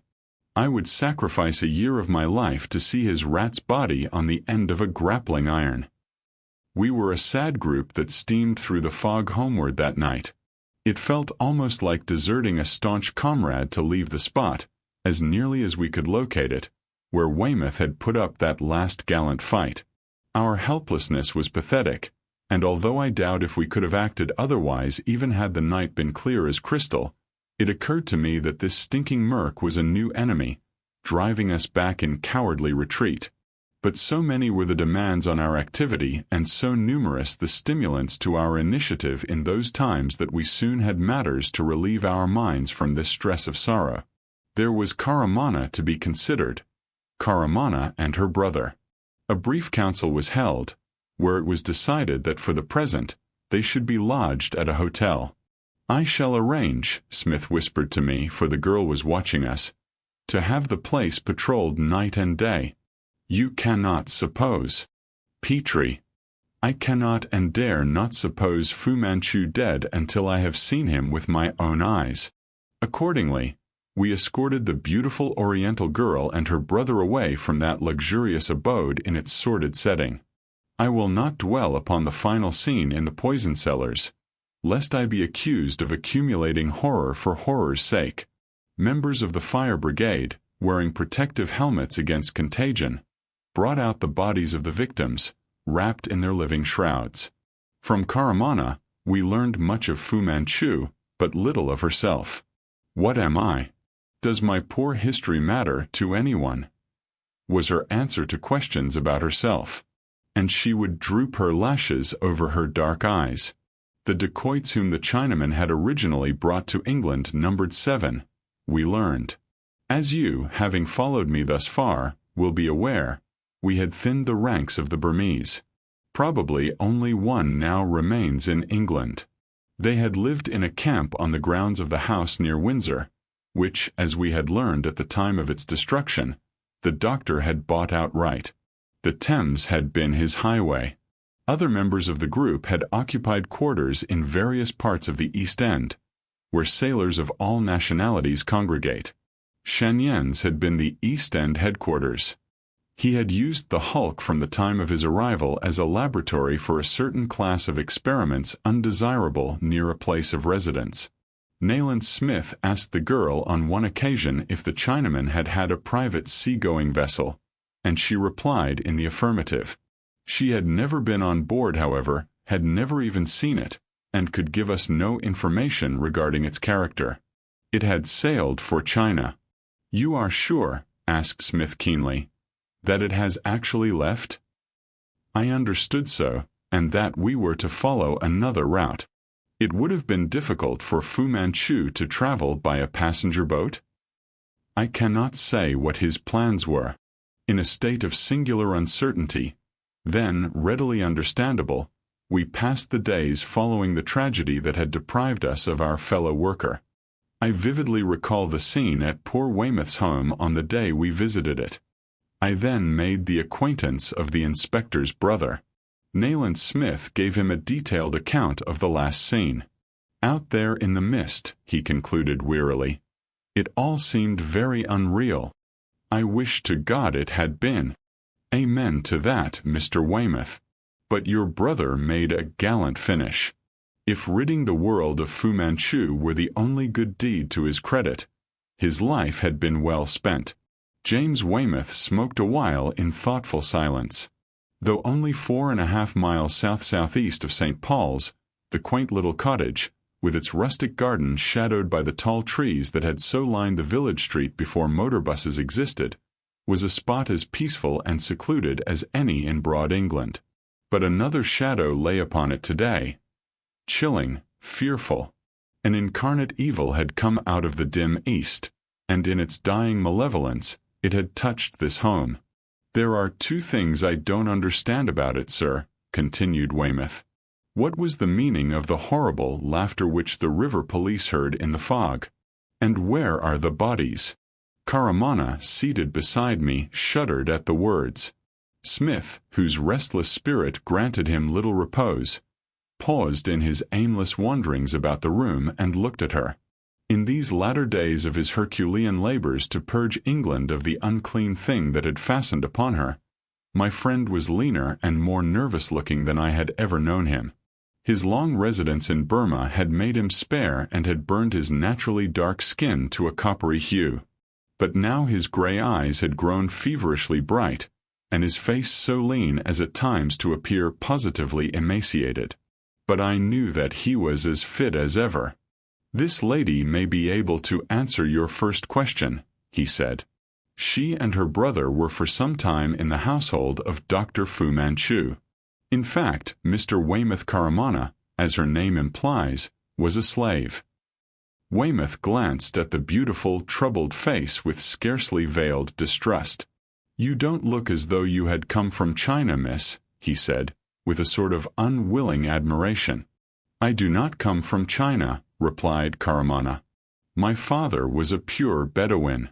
But my history does not matter."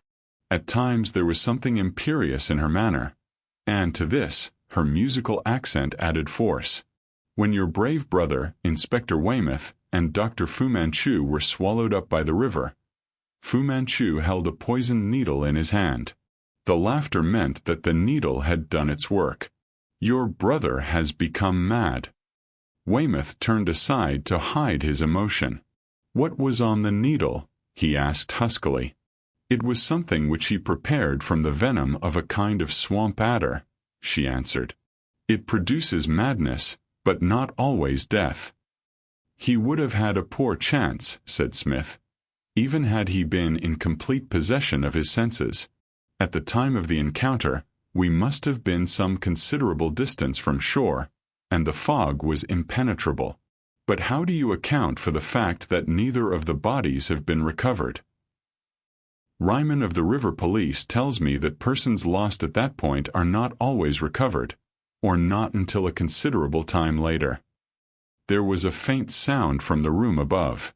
The news of that tragic happening out in the mist upon the Thames had prostrated poor Mrs. Weymouth. "She hasn't been told half the truth," said her brother-in-law. "She doesn't know about the poisoned needle." What kind of fiend was this Dr. Fu Manchu? He burst out into a sudden blaze of furious resentment. "John never told me much, and you have let a mighty little leak into the papers." What was he? Who was he?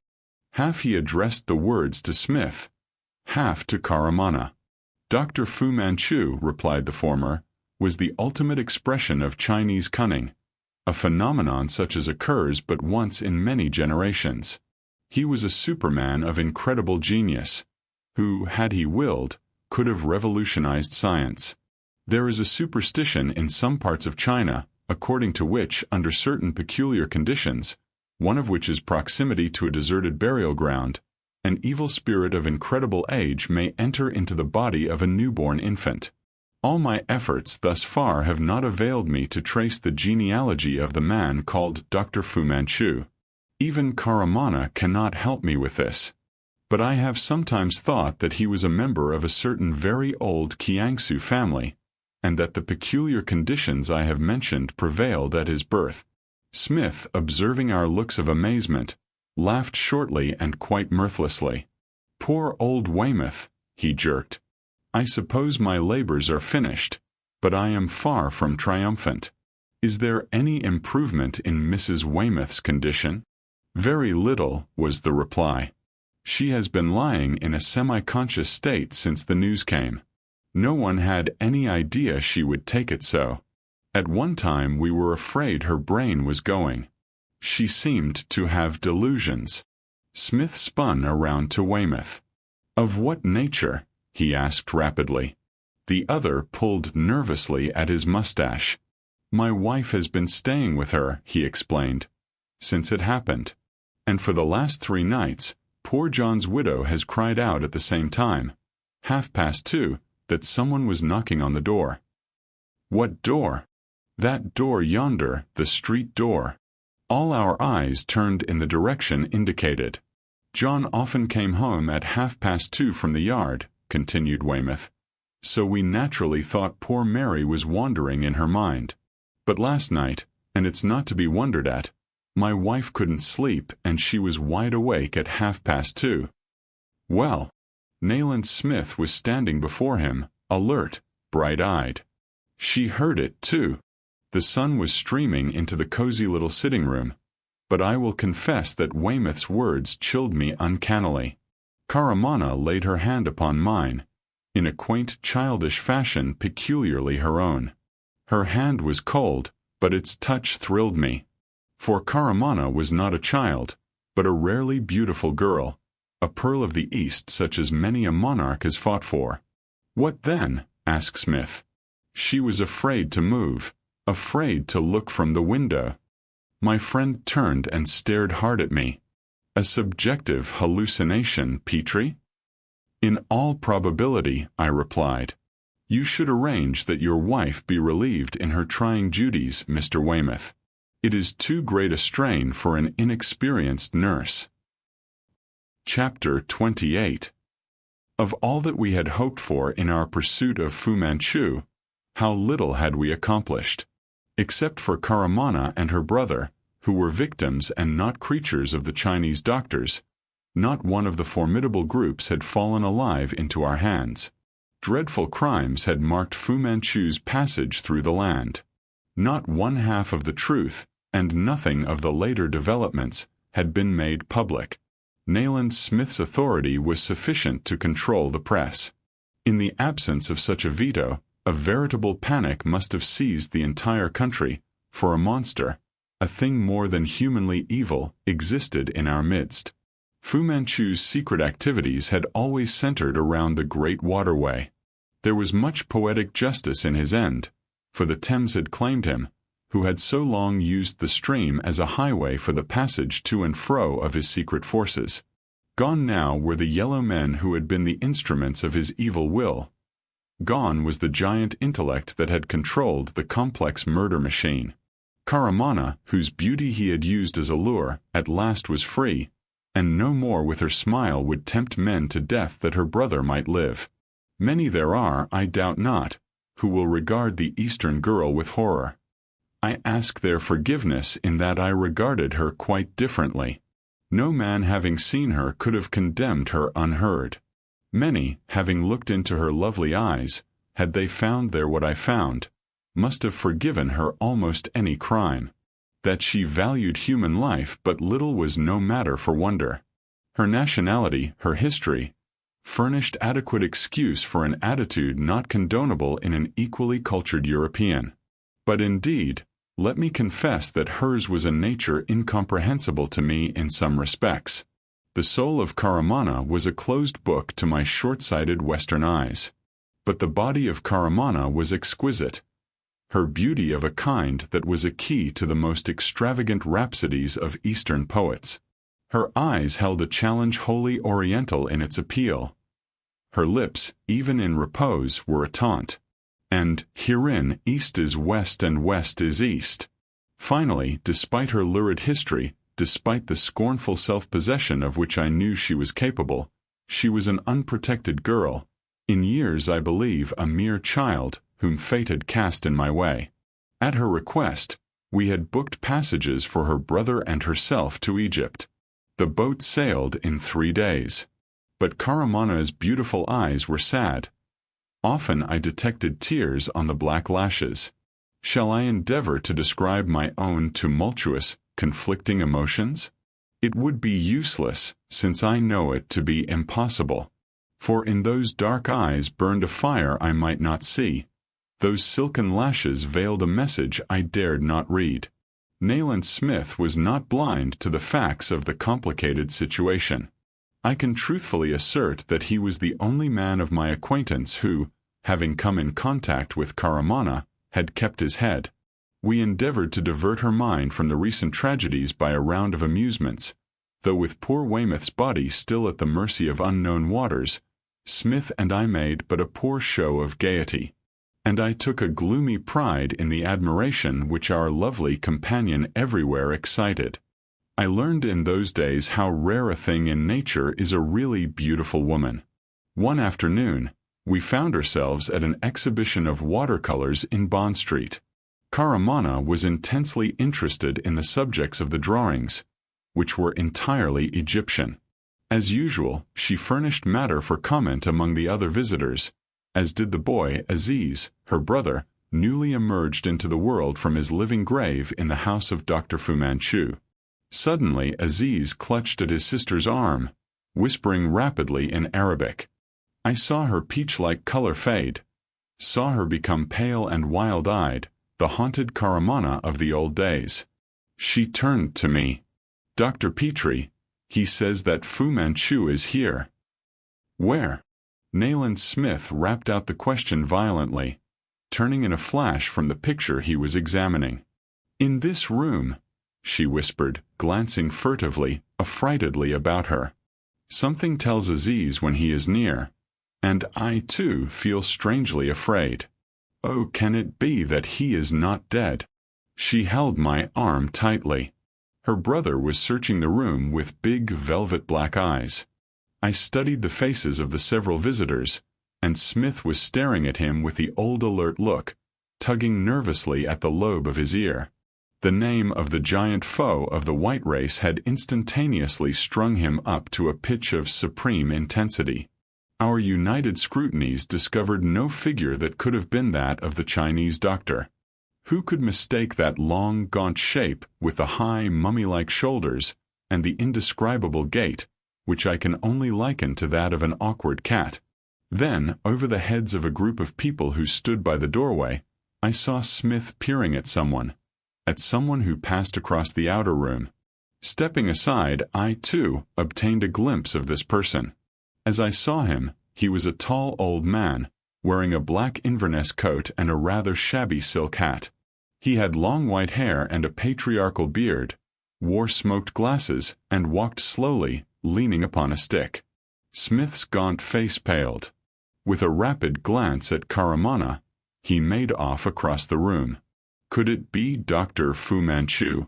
Many days had passed since, already half-choked by Inspector Weymouth's iron grip, Fu Manchu, before our own eyes, had been swallowed up by the Thames. Even now, men were seeking his body, and that of his last victim. Nor had we left any stone unturned. Acting upon information furnished by Caramana, the police had searched every known haunt of the murder group. But everything pointed to the fact that the group was disbanded and dispersed, that the Lord of Strange Deaths who had ruled it was no more. Yet Smith was not satisfied. Neither, let me confess, was I. Every port was watched, and in suspected districts, a kind of house-to-house patrol had been instituted. Unknown to the great public in those days, a secret war waged, a war in which all the available forces of the authorities took the field against one man. But that one man was the evil of the East incarnate. When we rejoined him, Nayland Smith was talking to the commissionaire at the door. He turned to me. "That is Professor Jenner Mond," he said. "The sergeant here knows him well." The name of the celebrated Orientalist, of course, was familiar to me, although I had never before set eyes upon him. "The professor was out east the last time I was there, sir," stated the commissioner. "I often used to see him. But he's an eccentric old gentleman. Seems to live in a world of his own. He's recently back from China, I think." Nayland Smith stood clicking his teeth together in irritable hesitation. I heard Caramana sigh, and looking at her, I saw that her cheeks were regaining their natural color. She smiled in a pathetic apology. "If he was here, he is gone," she said. "I am not afraid now." Smith thanked the commissionaire for his information, and we left the gallery. "Professor Jenner Mond," muttered my friend, "has lived so long in China as almost to be a Chinaman. I have never met him, never seen him before, but I wonder." "You wonder what, Smith?" "I wonder if he could possibly be an ally of the doctor's." I stared at him in amazement. "If we are to attach any importance to the incident at all," I said, "we must remember that the boy's impression, and Caramana's, was that Fu Manchu was present in person." "I do attach importance to the incident, Petrie. They are naturally sensitive to such impressions. But I doubt if even the abnormal organization of Aziz could distinguish between the hidden presence of a creature of the doctor's and that of the doctor himself. I shall make a point of calling upon Professor Jenner Mond." But fate had ordained that much should happen before Smith made his proposed call upon the professor. Caramana and her brother safely lodged in their hotel, which was watched night and day by 4 men under Smith's orders, and we returned to my quiet suburban rooms. "First," said Smith, "let us see what we can find out respecting Professor Mond." He went to the telephone and called New Scotland Yard. There followed some little delay before the requisite information was obtained. Finally, however, we learned that the professor was something of a recluse, having few acquaintances and fewer friends. He lived alone in chambers in New Inn Court, Carey Street. A charwoman did such cleaning as was considered necessary by the professor, who employed no regular domestic.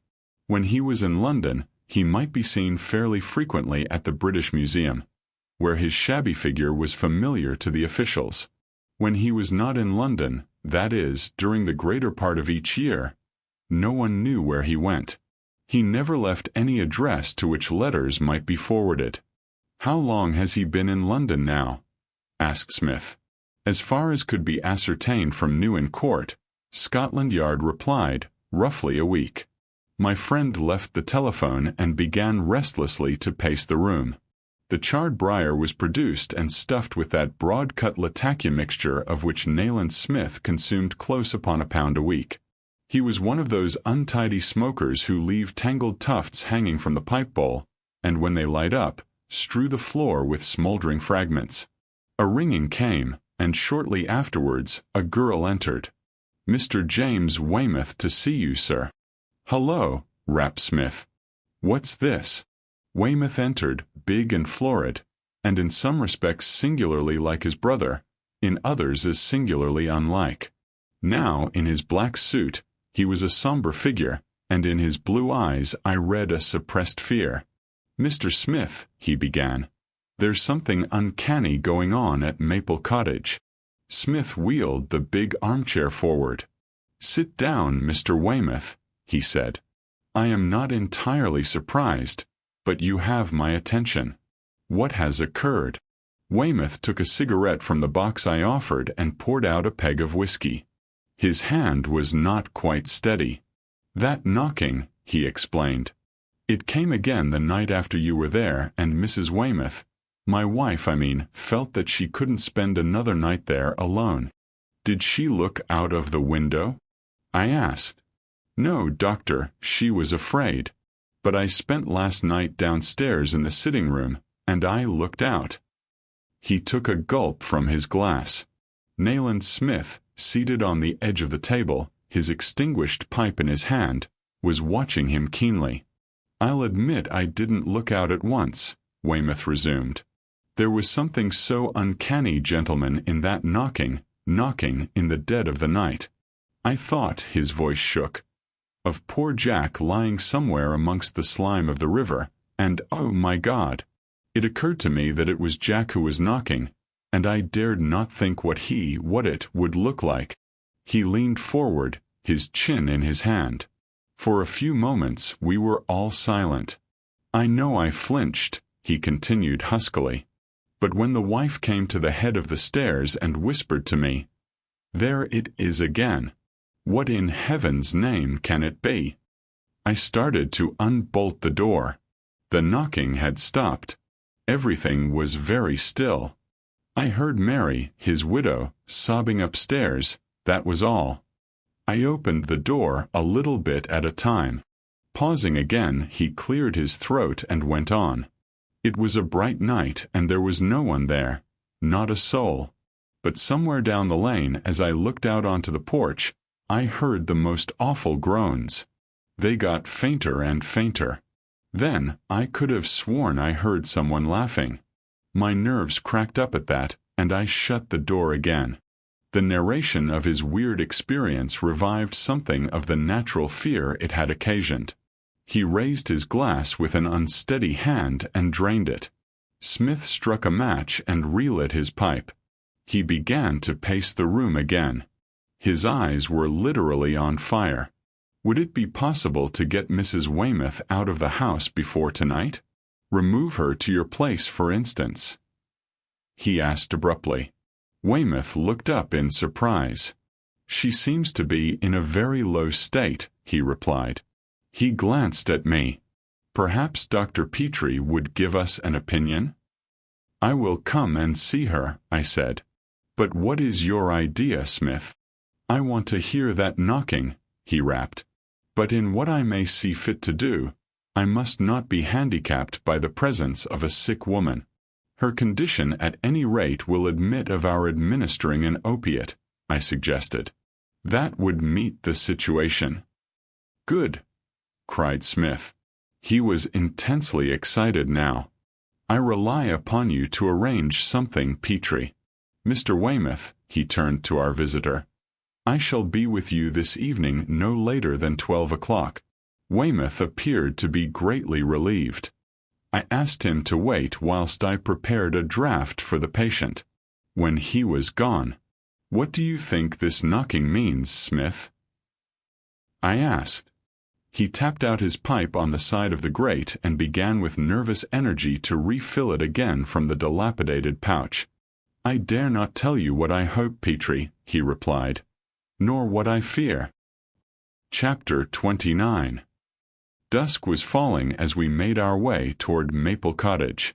Nayland Smith seemed keenly interested in the character of the district. An old, high wall bordered the road for a considerable distance. Later, it gave way to a rickety fence. My friend peered through a gap in the fence. "There's quite an extensive estate here," he said, "not yet developed by builders. It's well wooded on one side, and there appears to be a pool further down." The road was quiet, and we clearly heard the unmistakable tread of an approaching policeman. Smith continued to peer through the hole in the fence until the officer drew level with us. Then he asked, "Does this piece of ground extend down to the village constable?" Willing for a chat, the man stopped, his thumbs thrust into his belt. "Yes, sir. They tell me 3 new roads will be made through it between here and the hill. It must be a happy hunting ground for tramps. I've seen some suspicious-looking characters at times, but after dusk an army might be inside there, and nobody would ever know. Are burglaries frequent in the houses backing onto it?" "Oh, no. A favorite game around here is snatching loaves and milk bottles from doorsteps, first thing as they're delivered. There's been an extra lot of it lately. My mate who relieves me has special instructions to keep his eyes open in the mornings." The man grinned. It wouldn't be a very big case, even if he caught anybody. "No," said Smith absently. "Perhaps not. Your business must be a dry one in this warm weather. Good night." "Good night, sir," replied the constable, richer by half a crown. "And thank you." Smith stared after him for a moment, reflectively tugging at his earlobe. "I don't know that it wouldn't be a big case after all," he murmured. "Come on, Petrie." He spoke not another word until we stood at the gate of Maple Cottage. A plainclothes man was waiting there, evidently for Smith. He touched his hat. "Have you found a suitable hiding place?" My companion asked rapidly. "Yes, sir," was the reply. "Kent, my mate, is there now. You'll notice he can't be seen from here." "No," agreed Smith, peering all about him. "He can't. Where is he?" "Behind the broken wall," the man explained, pointing. "Through that ivy there's a clear view of the cottage door." "Good. Keep your eyes open. If a messenger comes for me, he is to be intercepted, you understand. No one must be allowed to disturb us. You will recognize the messenger. He will be one of your fellows. Should he come, shoot 3 times as much like an owl as you can." We walked up to the porch of the cottage. In response to Smith's knock, James Weymouth appeared, greatly relieved by our arrival. "First," my friend said briskly, "you had better run up and see the patient." Accordingly, I followed Weymouth upstairs and was admitted by his wife to a neat little bedroom where the grief-stricken woman lay, a wanly pathetic sight. "Did you administer the draught as directed?" I asked. Mrs. James Weymouth nodded. She was a kindly-looking woman, with the same dread haunting her hazel eyes as that which lurked in her husband's blue ones. The patient was sleeping soundly. I gave some whispered instructions to the faithful nurse and descended to the sitting room. It was a warm night, and Weymouth sat by the open window smoking. The dim light from the lamp on the table lent him an almost startling likeness to his brother. For a moment I stood at the foot of the stairs, scarcely able to trust my reason. Then he turned his face fully towards me, and the illusion was lost. "Do you think she is likely to wake, Doctor?" he asked. "I think not," I replied. Nayland Smith stood on the rug before the hearth, swinging from one foot to the other in his nervously restless way. The room was foggy with tobacco fumes, for he, too, was smoking. At intervals of 5 to 10 minutes, his blackened briar, which I never knew him to clean or scrape, would go out. I think Smith used more matches than any other smoker I have ever met, and he invariably carried 3 boxes in various pockets of his garments. The tobacco habit is infectious, and seated myself in an armchair, I lit a cigarette. For this dreary vigil, I had come prepared with a bunch of rough notes, a writing block, and a fountain pen. I settled down to work on my record of the Fu Manchu case. Silence fell upon Maple Cottage. Save for the shuddering sigh which whispered through the overhanging cedars and Smith's eternal match striking, nothing disturbed me in my task. Yet I could make little progress. Between my mind and the chapter one was working on, a certain sentence persistently intruded itself. It was as though an unseen hand held the written page closely before my eyes. This was the sentence. Imagine a person, tall, lean, and feline, high-shouldered, with a brow like Shakespeare and a face like Satan, a close-shaven skull, and long magnetic eyes of the true cat-green. Invest him with all the cruel cunning of an entire Eastern race, accumulated in one giant intellect. Dr. Fu Manchu. Fu Manchu, as Smith had described him to me on that night which now seemed so remotely distant, the night I had learned of the existence of the wonderful and evil being born of that secret quickening which stirred in the womb of the yellow races. As Smith, for the 9th or 10th time, knocked out his pipe on a bar of the grate, the cuckoo clock in the kitchen proclaimed the hour. 2, said James Weymouth. I abandoned my task, replacing notes and writing blocks in the bag I had with me. Weymouth adjusted the lamp, which had begun to smoke. I tiptoed to the stairs and, stepping softly, ascended to the sick room. All was quiet, and Mrs. Weymouth whispered to me that the patient still slept soundly. I returned to find Nayland Smith pacing about the room in that state of suppressed excitement habitual with him in the approach of any crisis. At 2:15, the breeze dropped entirely, and such a stillness reigned all about us as I could not have supposed possible so near to the ever-throbbing heart of the great metropolis. I could plainly hear Weymouth's heavy breathing. He sat at the window and looked out into the black shadows under the cedars. Smith ceased his pacing and stood again on the rug, very still. He was listening. I doubt we were all listening. Some faint sound broke the impressive stillness, coming from the direction of the village street.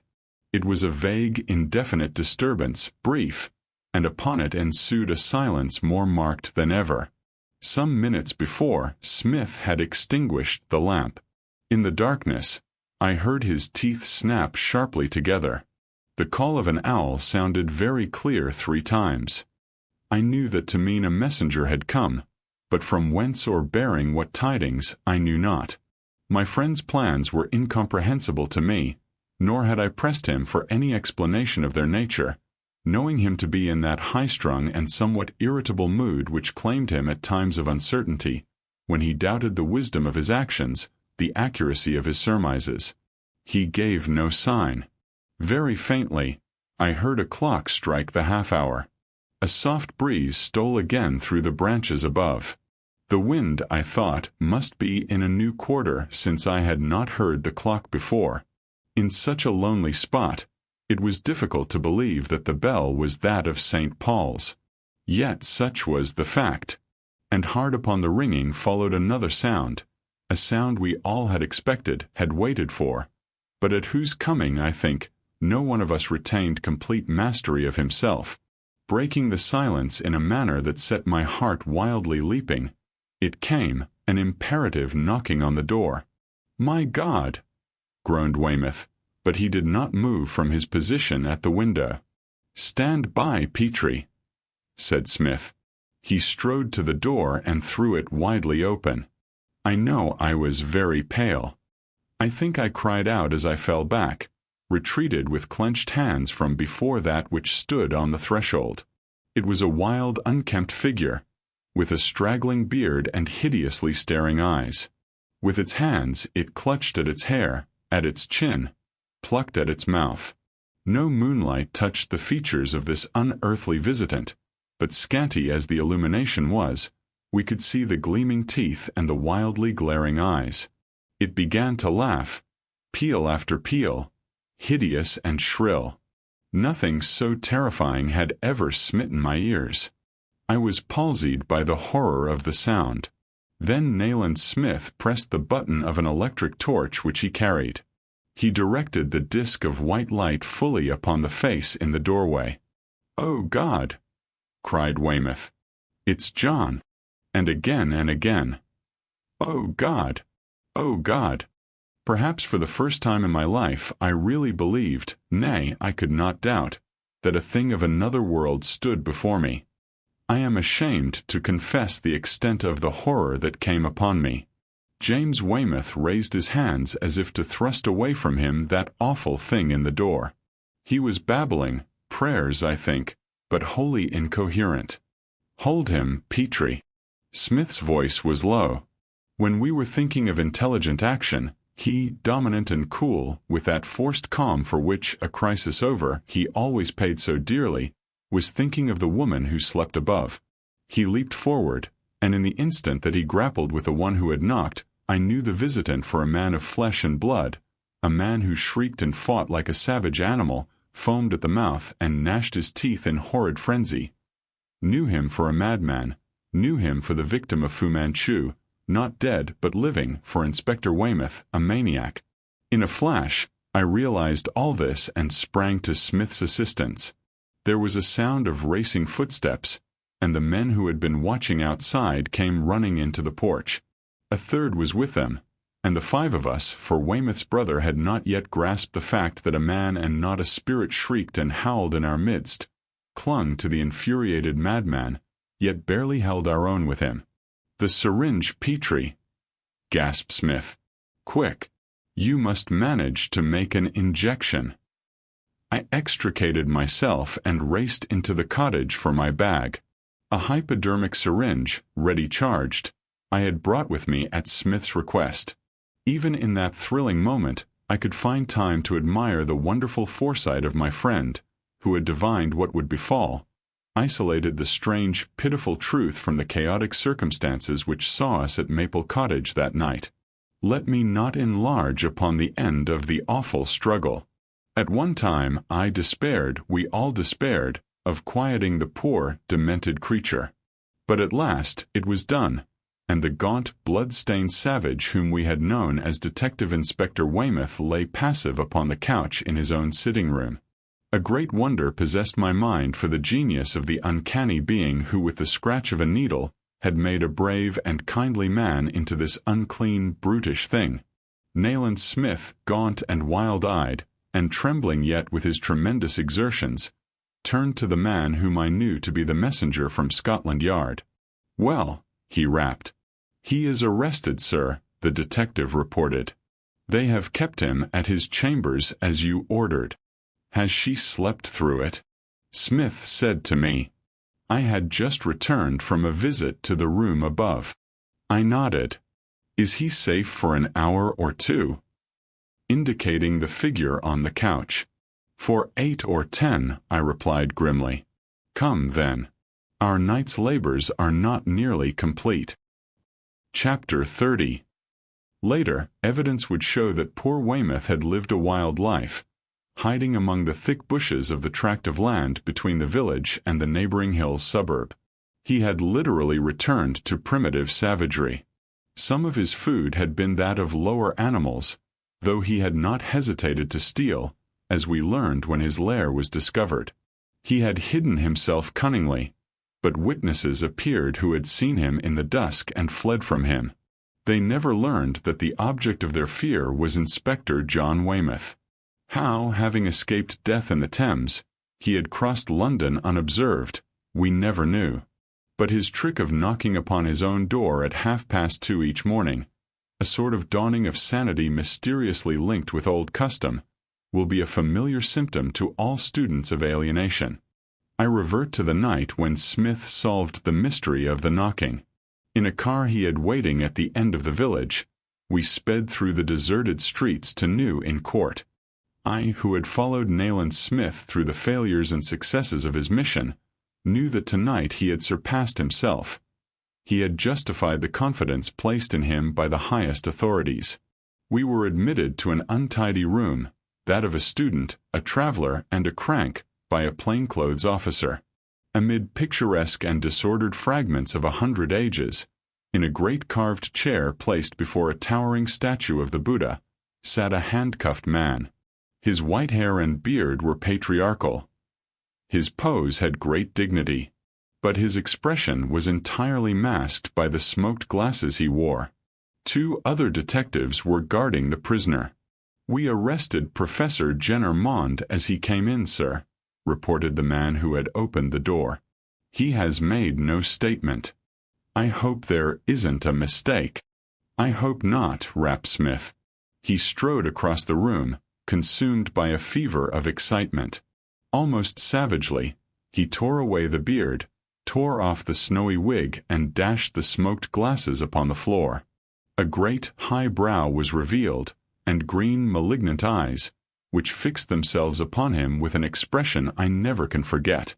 It was Dr. Fu Manchu. One intense moment of silence ensued, a silence which seemed to throb. Then, "What have you done with Professor Mond?" demanded Smith. Dr. Fu Manchu showed his even, yellow teeth in the singularly evil smile which I knew so well. A manacled prisoner, he sat as unruffled as a judge upon the bench. In truth and in justice, I am compelled to say that Fu Manchu was absolutely fearless. "He has been detained in China," he replied in smooth, sibilant tones, "by affairs of great urgency. His well-known personality and unsociable habits have served me well here." Smith, I could see, was undecided how to act. He stood tugging at his ear and glancing from the impassive Chinaman to the wandering detectives. "What are we to do, sir?" one of them asked. "Leave Dr. Petrie and myself alone with the prisoner until I call you." The three withdrew. I divined now what was coming. "Can you restore Weymouth's sanity?" rapped Smith abruptly. "I cannot save you from the hangman, nor," his fists clenched convulsively, "would I if I could, but—" Fu Manchu fixed his brilliant eyes upon him. "Say no more, Mr. Smith," he interrupted. "You misunderstand me. I do not quarrel with that, but what I have done from conviction and what I have done of necessity are separated, are seas apart. The brave Inspector Weymouth I wounded with a poisoned needle in self-defense, but I regret his condition as greatly as you do. I respect such a man. There is an antidote to the poison of the needle." "Name it," said Smith. Fu Manchu smiled again. "Useless," he replied. "I alone can prepare it. My secrets shall die with me. I will make a sane man of Inspector Weymouth, but no one else shall be in the house but he and I." "It will be surrounded by police," interrupted Smith grimly. "As you please," said Fu Manchu. "Make your arrangements. In that ebony case upon the table are the instruments for the cure. Arrange for me to visit him where and when you will. I distrust you utterly." "It is some trick," jerked Smith. Dr. Fu Manchu rose slowly and drew himself up to his great height. His manacled hands could not rob him of his uncanny dignity. He raised them above his head with a tragic gesture and fixed his piercing gaze upon Nayland Smith. "The God of Cathay hear me," he said with a deep guttural note in his voice. "I swear, the most awful visitor who ever threatened the peace of England, the end of Fu Manchu's visit was characteristic. Terrible, inexplicable. Strange to relate, I did not doubt that this weird being had conceived some kind of admiration or respect for the man to whom he had wrought so terrible an injury. He was capable of such sentiments, for he entertained some similar ones in regard to myself. A cottage farther down the village street than Weymouth's was vacant, and in the early dawn of that morning became the scene of unusual happenings. Poor Weymouth, still in a comatose condition, we removed there, Smith having secured the key from the astonished agent. I suppose it is so strange a specialist never visited a patient before, certainly not under such conditions. For into the cottage, which had been entirely surrounded by a ring of police, Dr. Fu Manchu was admitted from the closed car in which, his work of healing complete, he was to be borne to prison, to death. Law and justice were suspended by my royally empowered friend, so that the enemy of the white race might heal one of those who had hunted him down. No curious audience was present, for sunrise had not yet come. No concourse of excited students followed the hand of the master. But within that surrounded cottage was performed one of those miracles of science which in other circumstances had made the fame of Dr. Fu Manchu live forever. Inspector Weymouth, dazed, disheveled, clutching his head as a man who has passed through the valley of the shadow, but sane, walked out onto the porch. He looked towards us, his eyes wild, but not with the fearsome wildness of insanity. "Mr. Smith," he cried, and staggered down the path. "Dr. Petrie." What? There came a deafening explosion. From every visible window of the deserted cottage, flames burst forth. Quick! Smith's voice rose almost to a scream. Into the house! He raced up the path, past Inspector Weymouth, who stood swaying there like a drunken man. I was close upon his heels. Behind me came the police. The door was impassable. Already, it vomited a deadly heat, borne upon stifling fumes like those from the mouth of the pit. We burst through a window. The room within was a furnace. "My God!" cried someone. "This is supernatural." "Listen!" cried another. "Listen!" The crowd which a fire can conjure up at any hour of day or night, out of the void of nowhere, was gathering already. But upon all descended a pall of silence. From the heat of the Holocaust, a voice proclaimed itself, a voice raised, not in anguish but in triumph. It chanted barbarically, and was still. The abnormal flames rose higher, leaping forth from every window. "The alarm!" said Smith hoarsely. "Call up the brigade." I come to the close of my chronicle, and feel that I betray a trust, the trust of my reader. For having depicted the fiendish Chinese doctor with the colors at my command, I am unable to conclude my task as I should desire, unable, with any consciousness of finality, to write finesse to the end of my narrative. It seems to me sometimes that my pen is temporarily idle, that I have but dealt with a single phase of a movement having 100 phases. One sequel I hope for, and against all the promptings of logic and Western bias. If my hope shall be realized, I cannot at this time pretend to state. The future, amidst its many secrets, holds this precious one for me. I ask you, then, to absolve me from the charge of poorly completing my work, for any curiosity with which this narrative may leave the reader burdened is shared by the writer. With intent, I have rushed you from the chambers of Professor Jenner-Mond to that closing episode at the deserted cottage. I have made the pace hot in order to impart to these last pages of my account something of the breathless scurry which characterized those happenings. My canvas may seem sketchy. It is my impression of reality. No hard details remain in my mind of the dealings of that night. Fu Manchu arrested. Fu Manchu, manacled, entering the cottage on his mission of healing. Weymouth miraculously rendered sane, coming forth, the place in flames.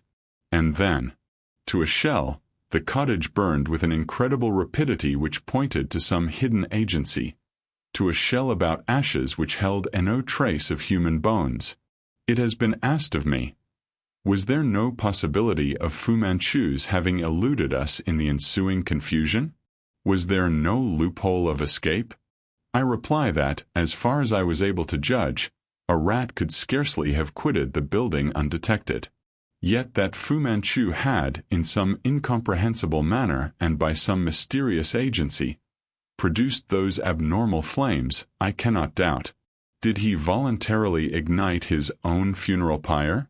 As I write, there lies before me a soiled and creased sheet of vellum. It bears some lines traced in a cramped, peculiar, and all but illegible hand. This fragment was found by Inspector Weymouth, to this day a mentally sound man, in a pocket of his ragged garments. When it was written, I leave you to judge. How it came to be where Weymouth found it calls for no explanation. To Mr. Commissioner Nayland Smith and Dr. Petrie, greetings. I am recalled home by one who may not be denied. In much that I came to do, I have failed. Much that I have done, I would undo. Some little I have undone. Out of fire I came, the smoldering fire of a thing one day to be a consuming flame. In fire I go. Seek not my ashes. I am the Lord of the fires. Farewell. Fu Manchu. Who has been with me in my several meetings with the man who penned that message, I leave to a judge if it be the letter of a madman bent upon self-destruction by strange means, or the jibe of a preternaturally clever scientist and the most elusive being ever born of the land of mystery, China. For the present, I can aid you no more in forming your verdict. A day may come, though I pray it does not, when I shall be able to throw new light upon much that is dark in this matter. That day, as far as I can tell, could only dawn in the event of the Chinaman's survival. Therefore, I pray that the veil will never be lifted. But, as I have said, there is another sequel to this story which I can contemplate with a different countenance. How, then, shall I conclude this very unsatisfactory account? Shall I tell you finally of my parting with lovely dark-eyed Karamana on board the liner which was to bear her to Egypt? No, let me, instead, conclude with the words of Nayland Smith. I sail for Burma in a fortnight, Petrie. I have leave to break my journey at the ditch. How would a run up the Nile fit your program? A bit early for the season, but you might find something to amuse you.